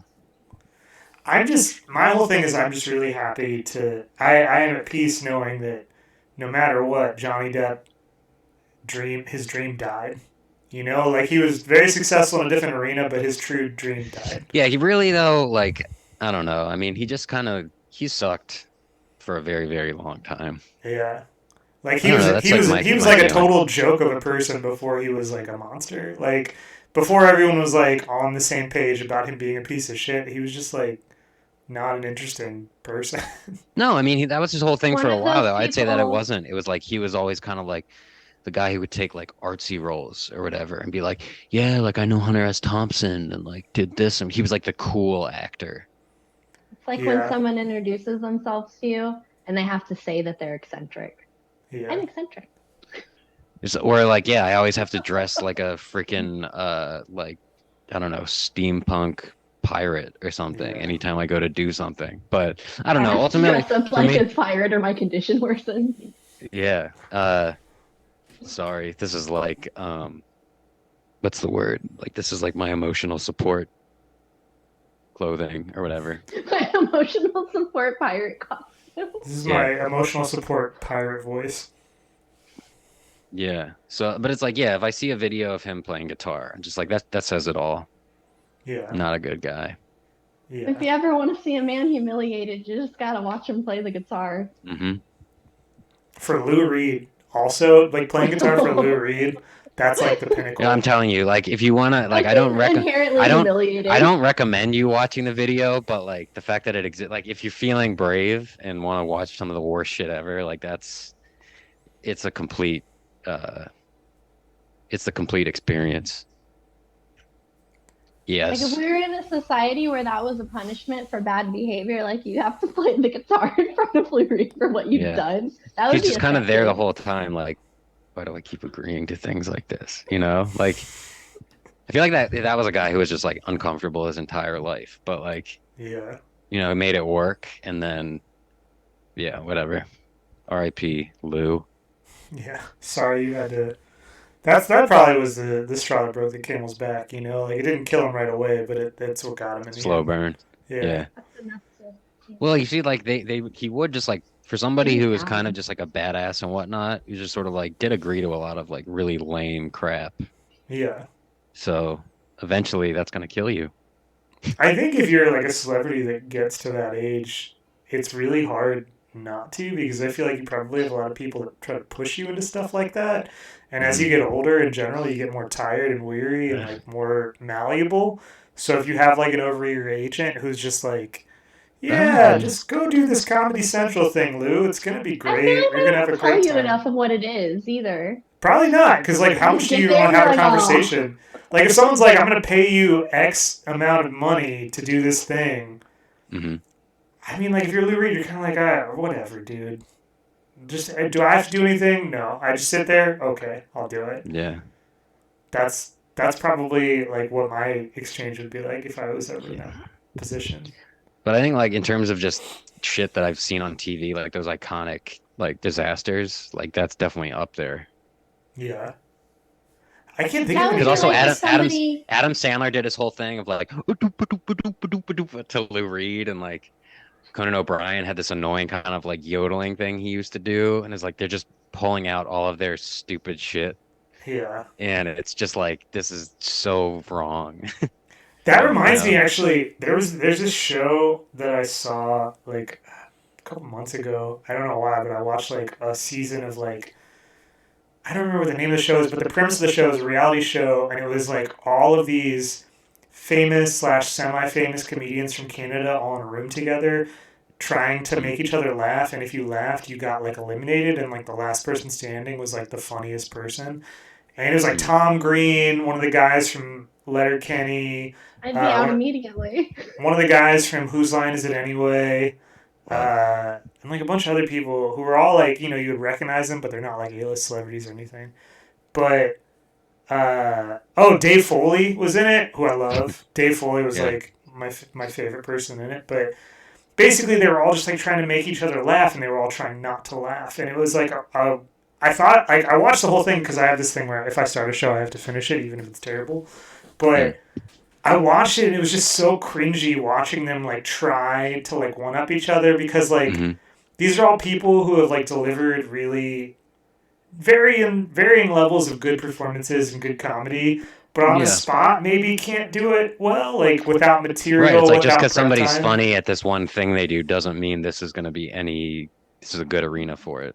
Yeah, so they would like kind of gradually, and it went on for hours. Like you know, it's like a 10 episode show, so it's That's like why hours that's in why this room. That's why they edit Whose Line Is It Anyway, you know, because it's like Yeah. there's a lot of painful, you gotta go through some painful. Don't you There's know the just rules there's of just dead improv? air. No, I do. The I know rules all of of them. improv I have them are when right you here. do a joke, you have to laugh because it's improv. Because improv can just happen at any time. But So they all they just- can't do it because if they laugh, they're out. So that's the problem. They're And taking it lasted out for their hours, toolkit. so Nobody obviously. in that room thought about doing improv. They would have won immediately. No, instead what they did was like they started out with like their best stuff because they came into it with like some ideas. Like they started out with like a really solid like shot their baseline. wad first, like their best. But, like- this is gonna make him laugh. But as the hours went by, like it just degraded to the point where they were just making like really lazy like 3-year-old fart jokes, and it just nothing. And like with some of them, like nothing was getting them, and they were just like trying so hard. Like there was like this part. Who won? Oh my god, I think Colin Mockery won from Whose Line Is It Anyway? I think he was the winner. It was like the last two were him and Tom Green, and Tom Green was like Colin. I was like almost positive he was going to win it because he was the only I mean, like his whole thing is so easy. It's just repetitive humor. Like he can do that with anything. And I think his whole thing was just he kept saying something about a cheese sandwich over and over. It's actually the reason I watched the show was because the trailer for it had him doing the cheese sandwich bit, and I was like, I'll watch this. But it was like really it was really interesting to see it because it made me think of like what it's like. And this is not by any means a call out to any particular one, but I've been in group chats with meme accounts, and they operate so much like that show, where I just feel like everyone is clamoring over each other to try to be funnier than everyone else. Yeah. And it's not all of them, but there have been some where it's just like you're trying to have a conversation, right? Like you're just trying to talk to the people. That's why like group people. chats are awful in general. Yeah, but like sometimes, I mean, in my experience, there have been a few where it's like you're talking to people that you want to like have to engage with, like you want to like talk to the people, so you're having like a conversation. But then there are other ones where you're trying to do that, like you're just trying to like have a normal conversation with a group of people that you're interested in talking to, and they're just like trying to just rapid fire like machine gun you with like every funny thing they can think of, without like pacing it, without like kind of checking where they're at in the conversation. Like they're just like they open the fucking message, and then they're just like type send. Like I gotta do my bit in here really quick. I remember one time like 3 years ago I was in a group chat where someone was talking about like a death in their family. Like they were like, talking about how they were like having a really hard time grieving. And they were being very vulnerable, and like the rest of us were trying to be supportive. And this person just popped in, didn't read like the most recent 2 messages even, and just started like saying this thing about like it was a sex joke. I don't remember what it was, but it was like a real base level joke. And the person was just like, I really don't want to see this right now. And then they scrolled up and saw it, and they were like, oh shit, my bad, and left the chat, like removed themselves from the chat. And I was just like, damn, like that's so wild. Was it like a meme admin group chat though? Yeah, It's like, it why was. would you bring in some personal stuff like that though? Well, because it was like a long-standing one where like we knew each other and like we had okay. like met in person before. Because I'm just trying to Most of shame us the at least. person who was like grieving for like There was another one, and grieving on Maine. There's another one that I thought this is like probably my funniest screenshot that I have on my phone from a group chat. But like, there was this person who just constantly like came in the group chat and just treated it like their diary, and like would just say every fucking thought they had, and like every sad thing they thought was profound they would put in there. I didn't like this person, so I just didn't engage with it. And like after a while, no one kind of engaged with it because it became so repetitive. But like it got to a point where people were so irritated that they would just try to cut them off like as soon as possible in like vaguely supportive ways. And it got to a head this one time where like this person came in the group chat and was just like, oh my god, you guys, the best thing in the world happened to me, you won't believe it. And they started typing and they said, I got into an Uber with this woman, and then Bubble Punk, if you're familiar with the page, Bubble Punk responded, oh, that's so sick, I'm happy for you. And they were like, that's not the story. And I have the screenshot of it, and it's like so pure in like the way like the thing reads. Like it's just like a perfect encapsulation of what the experience was like in that group chat. But yeah, it's just like that show. It's just like Tom Green saying cheese sandwich 1,000 times over while you're just trying to like drink a glass of wine. When I open my little phone and I scroll my feed, I feel like I'm seeing Tom Green say cheese sandwich. Yeah. Thank And you we were for talking that. about like that's how like in terms of like the follows versus unfollows thing, that's kind of it's like at a certain point, like something can sometimes I'm offended by things that aren't like they aren't necessarily offensive on the surface, but enough of a if it's like enough of like a stale, like something visually looks like it's supposed to be funny, but it just isn't, and Yeah. that happens enough, I'm just like I feel like it's a judgment. Like I feel I'm offending or being untrue to myself if I continue to follow Yeah. this unfunny thing. And it's a dick compulsion because it's like I don't want to. It's like this person's probably very nice, and I don't have anything against them, but it's like I don't want to. I don't really want to be associated with this like lame No. crap that isn't Someone could funny. go through my follows and go through there and be like, "Oh, is that your friend?" Like people assume like we all went to meme school together or whatever. No, Yeah. I Or get it. We're we all have one of those meme lofts in LA that I'm Yeah, convinced exists. yeah. It's a compound. Yeah, it's bankrolled by like Meta on some like sub level, and then it's Yeah. just where it's like kind of like an incubator, really. A I would living just space live slash somewhere incubator cheaper. slash. Yeah, but then you don't have like that. First order of the compound, we gotta move somewhere cheaper. I'm sick of these stacked queen bunk beds. No, but it's Yeah. Meta. It's funded by Meta, so it's like kind of like there's like visible pipes and like some brick, but there's still like fun beanbag Like chairs Chipotle. and like a big TV. But you Have gotta you? like be sure to incubate some If you had told me classic when I content. was a small child that the aspirational place that you could live would look like the interior of a Chipotle, I don't know what I would have done with that. I probably would have been like, "What's Chipotle?" Yeah. You'll find out soon. Because you'd still be trying to get like that McDonald's play place kind of aesthetic going. Back when Yeah, they I had like mean, all of like the character seats when you were like The sitting on a blank burger check vibe. face. Yeah. That was like peak aesthetic. Taco Bell from the 80s, oh my god. Burger King from the Oh 90s, yeah. perfect. All those crazy incredible. shapes. Now it's just like So many crazy uniform and shapes. Like pathetic. trapezoids out the ass. Yeah, it was great. Where did they lose their way? You know? Every sports team that used to have like purple as a color no longer has purple as the color. Damn. Not even the That's like Raptors? a lot of like just I that's the one thing I noticed with sports game. It's what colors everyone's wearing. And I just have noticed over the years, with the exception of basketball, other sports, literally even their color stories have become more I think simplified. the It's like Dolphins are still pretty like movies, it's like everything. The color palette just everything's got to be simplified. like moody and Well, I don't know about all of that, but I do know the Baltimore Ravens still fly the purple.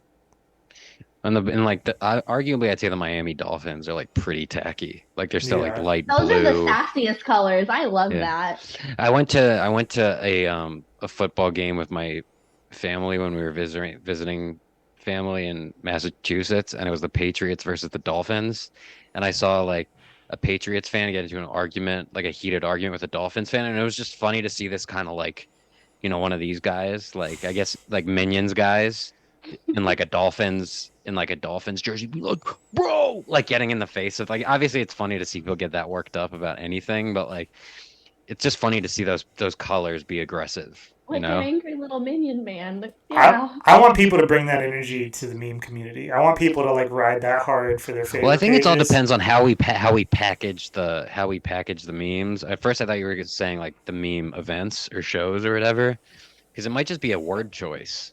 Yeah, If it that's was like true. instead of a meme show, it was like a meme party or a meme duel or a meme.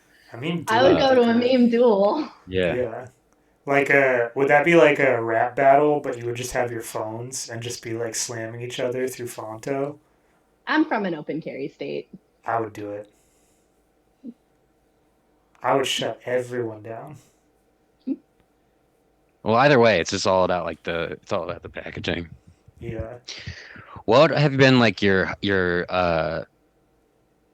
let's say career or like page highs and lows with your page, Allison's Fago?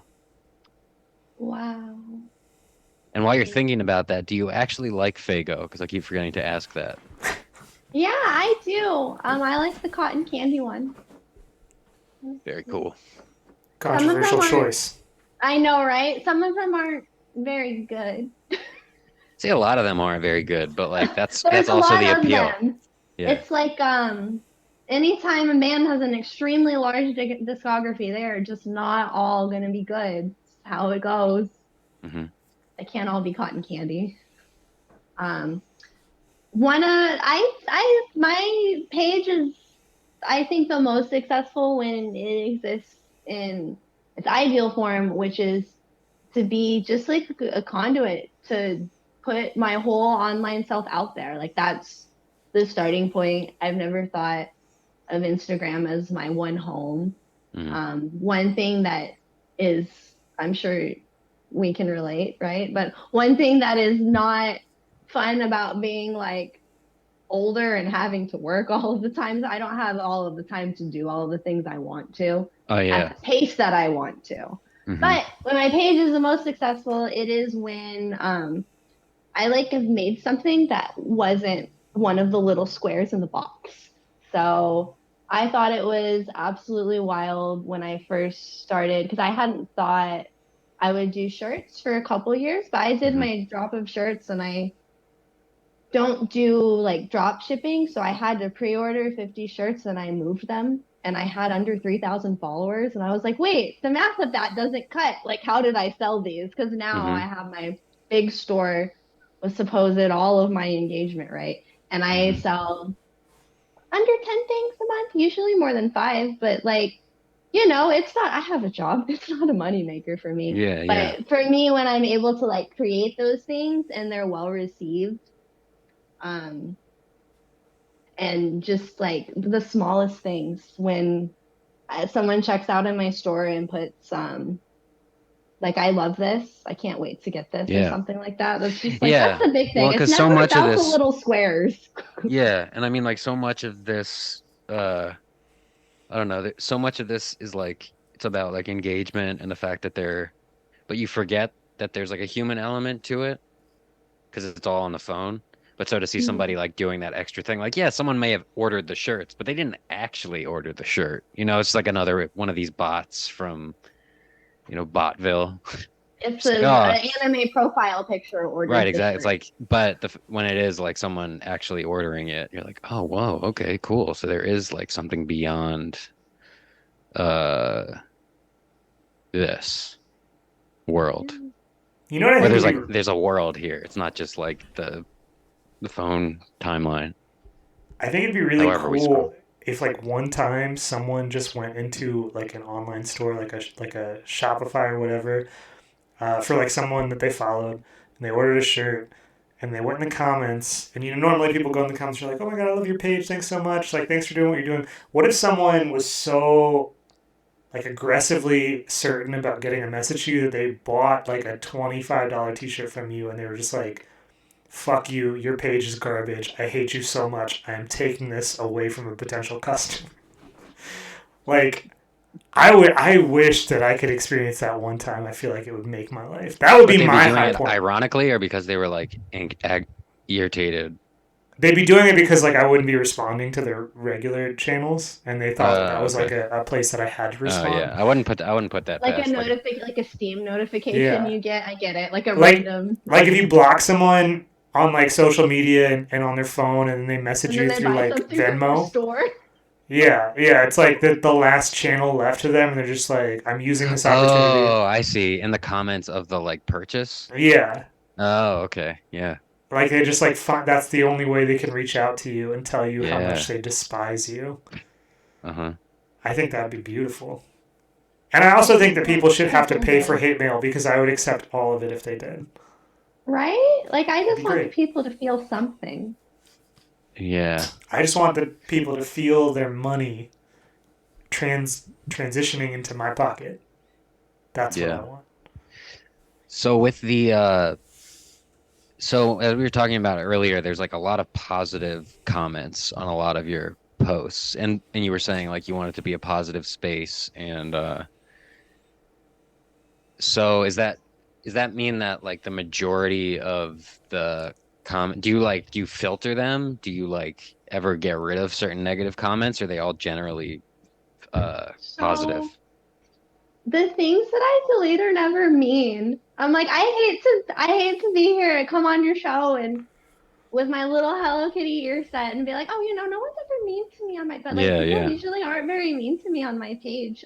I delete things that I think could get my page in trouble, like deleted. So if somebody likes my page a lot, but they're swearing too much or said something that I think could get my page deleted. I Yeah. also maintain that it's just not a place for discourse. So like if I just didn't want to hear what you thought, I'll just delete your comment. And it Cool. wasn't because it was bad. I think one thing that I dislike about, I don't know, modern society is the notion that something needs to be like morally reprehensible for you to just not like it.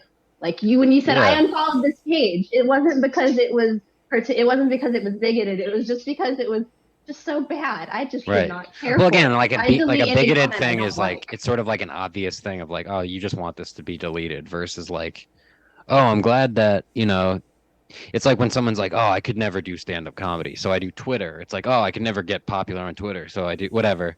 If it's like, oh yeah, I don't even have the patience or like Fonto to make memes, so I'm just gonna like make your content my content by like putting this Yeah. terrible thing there or by explaining the joke of the meme to everybody else. And it's like, Throwing in my joke. I hate my place.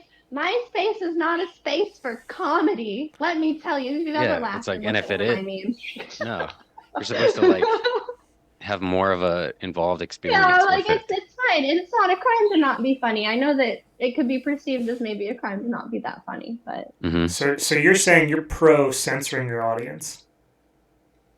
If they're, I'm pro denigrating my audience in any way that I can. And they're Okay, lucky to have it. maybe. Let's see what they have to say after they watch this. Let's see what happens in your comments over the next few weeks now that they know how you feel about them. I will yeah, say every commenter is from my stream. I recognize all these names. So Oh the wow, fans are okay. loyal. The fans are loyal and they love to be ridiculed. Yeah, we'll see. We'll see how loyal they are when they drop that subscribe on this page. I feel like a yeah, subscribe for you is like a subscribe for me. Right, because I'm the focal point. Good observation. But I want to go back to something we were talking about before because you were just talking about a highlight of your page. What is the absolute number one paramount lowest point of the page? What's the worst moment of the entire experience? Hmm.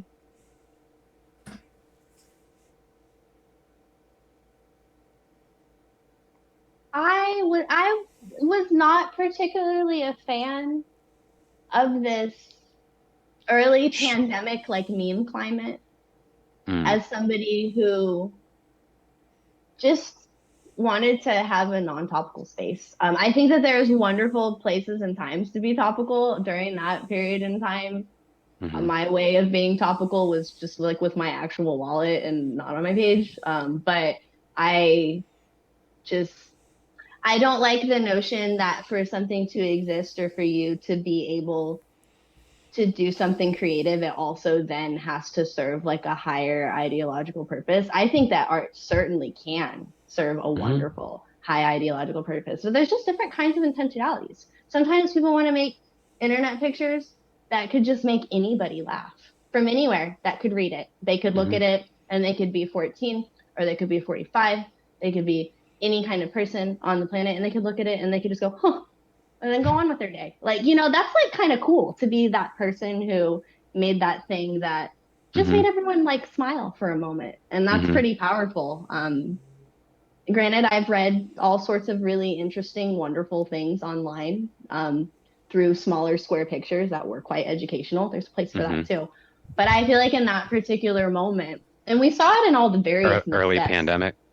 Yeah, like and we saw in all the various missteps people made, like addressing Black Lives Matter and like the things that there's like an urgency to act to do things. People were Right. sharing surveys that were just like Inaccurate. places to get your data mined. There, just people weren't sharing the Yeah. right things with intentionality because there was such a panic to do so. And I didn't appreciate that time, just in the sense that I think it quieted down and stifled a lot of potentially very useful things. Kind of got lost in the shuffle of everybody So was all it? wanting to say their piece. Oh, so was it like was it like the virtue signaling or like the seriousness of it, or is it Yeah. just like poorly or like There's so um virtue poorly made signaling, I think, jokes or whatever? is an interesting word because at a certain point, people do have an obligation to kind of say these things or to Yeah. live their life in a way where you could recognize that person as being, an ally or if Hmm. I'll use a very extreme example, but when a band has fans and all of the fans are so shitty, it really says something about the band. And if the band has a fan base that a lot of people enjoy the band, maybe even globally, all sorts of people enjoy the band, that says something about the band. Kind of Hmm. similarly with your work. So if your page is accessible, a lot of different people will just enjoy it. Hmm. You might not necessarily have to have a thing in your story about how specifically your page is accessible. Uh-huh. Because if it is accessible, people will just be happy to access it and appreciate that about it. Hmm. So it's just more so everybody jumped in and felt like they needed to say something when it was a time where we could just pay attention to other things that were useful and Right. contribute in ways to the world that are useful from our vantage points. So it was just a weird time to have a meme page. Yeah. Just to see like the horny cum joke meme page like suddenly come out and like be like, sign the survey, support this action. Right, or just like the link to the various charities or whatnot. And then for that in 2 months to completely go away from that Yeah. same page. Oh, and I mean, I It was like, definitely like fell into that a bit because it was like, all right, well, look, I still want to validate myself, but I also don't want to. And this is like, it's not. I don't think uh, say this to be like, you know, transparent about the fact that I have these shitty tendencies. But like, oh, I still want to validate myself, but I also don't want to be. I don't want to like ignore this moment that's happening. no, So it's like maybe I can conflate them, but then it just comes off really awkward and like heavy-handed. it's But a huge challenge. I mean, it's something that all of us on this Zoom call absolutely need to grapple with for the better of the world, considering we mhm. all have larger platforms and people interact with our stuff. But So you're Yeah, but it was saying like that but like particular my moment was benefit. frustrating because Yeah, everybody was acting without any kind of sense of yeah, intentionality yeah. versus there's just long-standing groups of people around activism who have been laying the groundwork for things like that for 15, 20 years and were not part of a month-long Instagram moment, so Hmm. that kind of got lost in that month. Kind of a bummer. so essentially what you're saying is you want to see more infographics on Instagram.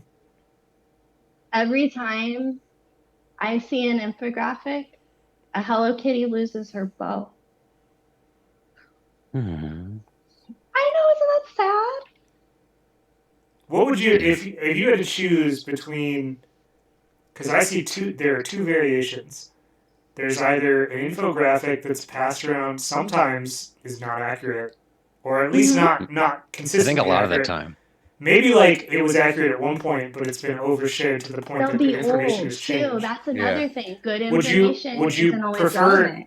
So would you prefer an iffy infographic over just like a blank screen word text paragraph talking about how like I am doing this thing, you should too, but I am definitely doing it. You know what I'm talking about? Where people are like, we all need to be doing this, but I am doing The it. story post, the create post. Like the create post where the person is like what the message looks like at the beginning is like this is something everyone should do, but it turns like in sentence 2 into this thing kind of highlighting how well they did it. Like there were like a bunch of Right. pages I think at the beginning of COVID who were like, for example, just like I'm the only person I know who's like being safe and not going out, and then like they would accidentally post on their story that they were at a club, and I thought that was like It super. extended to so many other things too, beyond political movements. Just the handling of the pandemic. Yeah, just how people were interacting in the world and what social distancing they were taking and what measures. There was a lot of Yeah. conflation with There's just some information that that like with doesn't need to be morality. shared. Not even in like a moral sense. It's like nobody cares on like a objective level about certain Yeah. things. But that's It's an what's interesting kind of part of the internet because on yeah. one hand, our audiences do crave what we think about they want to know what we think about them. My audience wants to know Well, whatever weird little things I think about the but world. they also only like want to hear a certain point of view about it, I'd say. Because like I was listening to a podcast interview with Violent J of Hmm. Insane Clown Posse on No Jumper because I saw that they did an interview together. Um, but he was like talking about how like he said like something critical about Trump, and then the podcaster was like, "Oh, it's interesting, like because you guys typically don't, say or do like make certain political statements, is because it would like potentially alienate like a significant part of it." And he was like, "Well, it's like because I don't believe that it enters into like the world of my like people are entitled to their opinions and their preferences, but it's not, um, but like at the end of the day, it doesn't dictate." Like his interactions with people or like the art that he makes or whatever. This is all to say, like, I was like, oh, I don't know what I thought, like whether they would be, if ICP would be like Trumpers or Bideners or whatever. But it was kind of just like, oh yeah, I guess it doesn't really relevant to that. But at the same time, it's like that sort of maybe like not like left leaning, but sort of there's a certain point of view people want versus if in the during like the early days of the pandemic, if you were someone with like a massive platform or like a relatively large platform saying like, yeah, this is a scam and I hate it, and like all of it, like saying something like that, as people would be like, oh, okay, well then your page is done. Also like Meta probably would have like flagged it and There's gotten rid like of it there's too. something interesting there though too. Is I wonder because it's like my audience desperately wants to know what I think about things, and Island J audience desperately wants to know what he thinks about things. And that being said, you know, I don't think at the end of the day they're all necessarily. Most people don't sit around and think about their deep-seated political opinions all the time. That's kind of a thing that you see online because of the particular Yeah, space you're in. Like most people are just kind of guys out in the world. right. It's like you So I sort of don't have to think have Violent like J spends a anybody. lot of time like No, necessarily wondering the particular policy nuances of either. That's not to speak of his intelligence. I don't either. yeah, I don't think yeah. my audience should look to me for my hmm political analysis.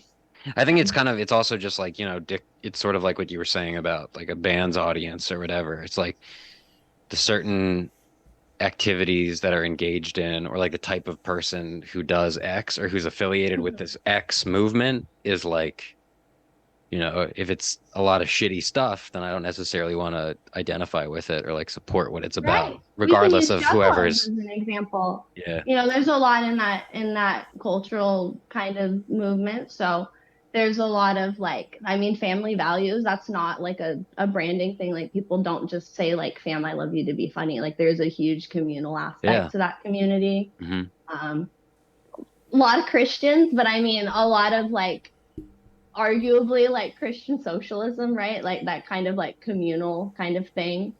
Um, so I mean, a kind of a band's audience does say something about them.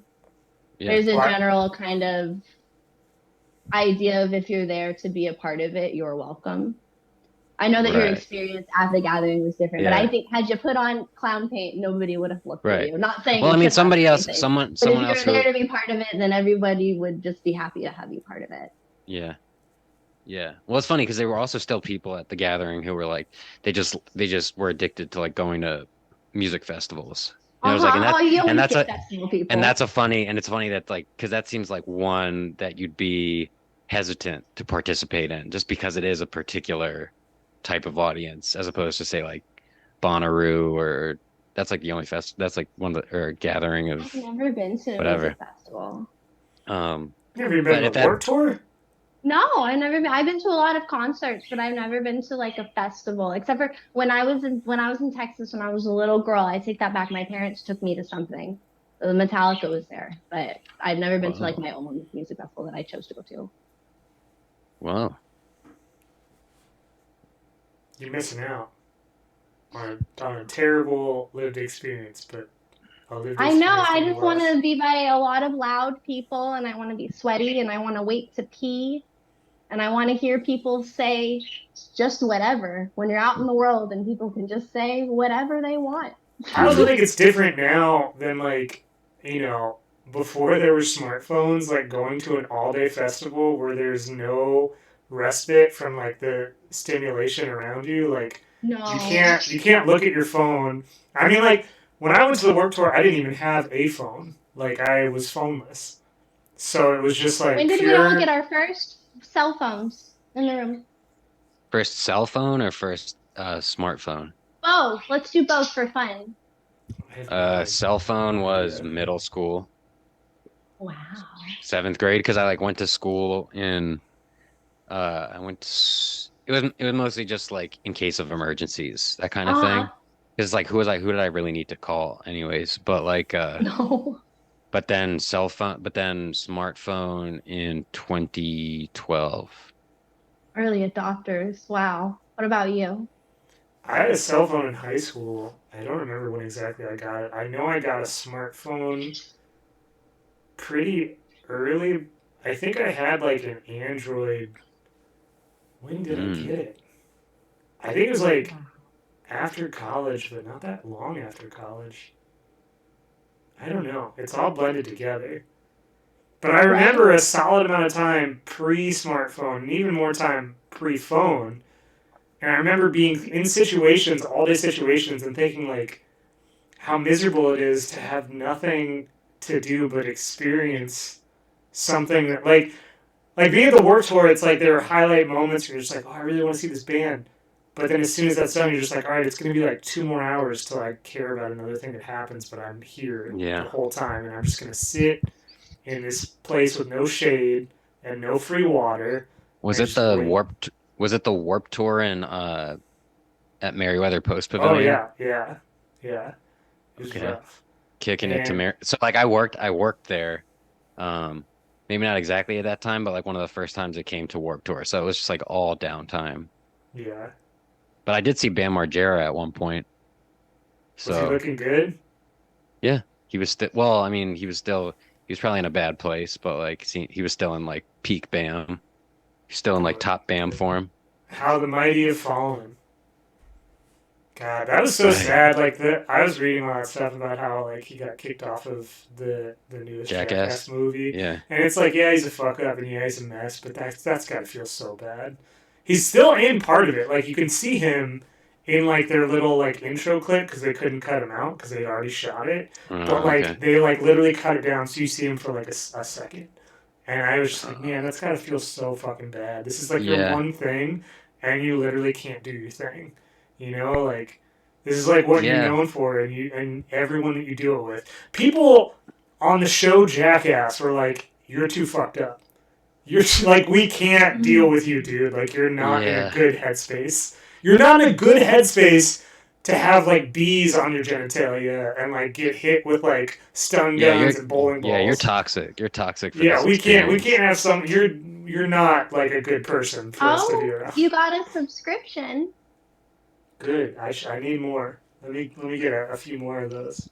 Yeah, be sure to like, comment, and subscribe. A subscription on this page is like a subscription on my page. Not exactly. Yeah, me too. I think it's like more inverse. Like it's like anyone who subscribes to either of you is actually subscribing to me. Oh. I'm like if you go up the pyramid scheme, I'm at the top of it. Oh, like where the pyramid is still good, or it sounds like a good idea still. Yeah, I'm the good part of the pyramid. Well, like, look, the Oh, I pyramid. got a subscription. Look Now at I'm the #1 subscriber. look at the pyramids though in Egypt. Those have lasted millennia. Yeah, it kind of makes So you rethink the whole pyramid scheme bias because pyramids are pretty solid. yeah, at some point somebody How did long them is the wrong. Bass Pro Shop gonna last, do you think, when it's all said and done? Longer for than us? you will. I can tell you that. Until it can't anymore. Until it blasts off back into space and lands on another Are there any planet. other like, so there's Do you like think there's the top, Bass like, Pro Shop. peels back, and there's like a place to sit, and then you like It's like push a the button foreskin. and it goes? Yeah, the Luxor pyramid Right, and the that's Bass what I was Pro gonna Shop pyramid are both. Is there another one? Is there another one that so like when something happens they'll all like shoot a beam and like Yeah. They connect? triangulate, they pyramidulate. Yeah. It's like Egypt, Oh, Vegas, and wherever the Bass Pro Shops one is. What is that like? I think it's in like Tennessee? South Carolina or something. Wherever it is, all three of them are going to triangulate, and Okay. wherever they meet is where the apocalypse starts. And they all take off and go back into space, land on another planet, and start humanity again with less infographics next time. It's like whoever was still shopping at the Bass Pro Shop is going to be at the Yeah, time of that's the that's the Armageddon. next race of human being is like whoever Oh, was they- shopping, whoever was in the Luxor in Vegas, whoever's at the Pizza Hut in Cairo, whoever is like in the Bass Pro Shops, they're gonna like be like the Adam and Eve Wow. and Steve. I've Yeah. had that dark thought. Where will I be when the world ends? It's probably just at work, right? Probably, yeah. Or at Yeah. home. It'd probably be a Target or something. I would love to Just do Target looking at at the the grocery things store. in the front that are like $1 to $4, just like The thing that sucks I was is just that like looking for the cereal that I like. what would have been cool is like to One of be my at, like thingies. Creature I comforts. wish I could have been at like a video store, like a Blockbuster, or like a Hollywood Video. that'd be a great place to go because you'd be surrounded by like so much love. Hmm. Talk about a safe place. That is truly the only safe space is probably a video rental store of any like hobby based like public area. It's the one place you can go and you'll just feel good. I have a lot of positive associations with video store. Yeah. Everybody does. It's interesting. great. Yeah, like most people. I mean, I had some negative ones too, but like for the most part, they were all right. But again, too, is like, yeah, whatever. I'm not going into it. Well, you can. We have about 5 minutes if you want to go into No, video store no. trauma. No, I'll just leave it alone. It's There's dropped. I feel like when I was a little kid and everyone, like had their dream job of being like an astronaut or like a spy or like a rock star. My dream was to be like not a Blockbuster video employee, but like there was this one lesser known chain called Errol's in Maryland, Uh-huh. and I really just was like, that's Yeah, my that was the dream. first video store that. Yeah, I went to that Errol's. Yeah, I my dream was to work at Arrows. And, by the time I was like legal working age, it closed. Mm, That's so sad. Yeah. yeah. So that's why I gave up on my dreams. I wanted to be a princess, but also a fairy. So I think I managed pretty well. Yeah, it seems like you've achieved your dreams. Like I a don't really know what I shoegaze was fairy. So, do you have any exciting upcoming projects or events where listeners and potential subscribers and tuners in can look out for, or anything to Yeah. promote? Yeah. So when I'm not making little pictures for my online page, I'm behind the scenes making cool, exciting physical things. So I'm gonna have shirts soon. I just have to stop having Cool. mental illness about it. But also I can, when I am and when I am not, both times, I can be found on my Twitch page playing online streaming games.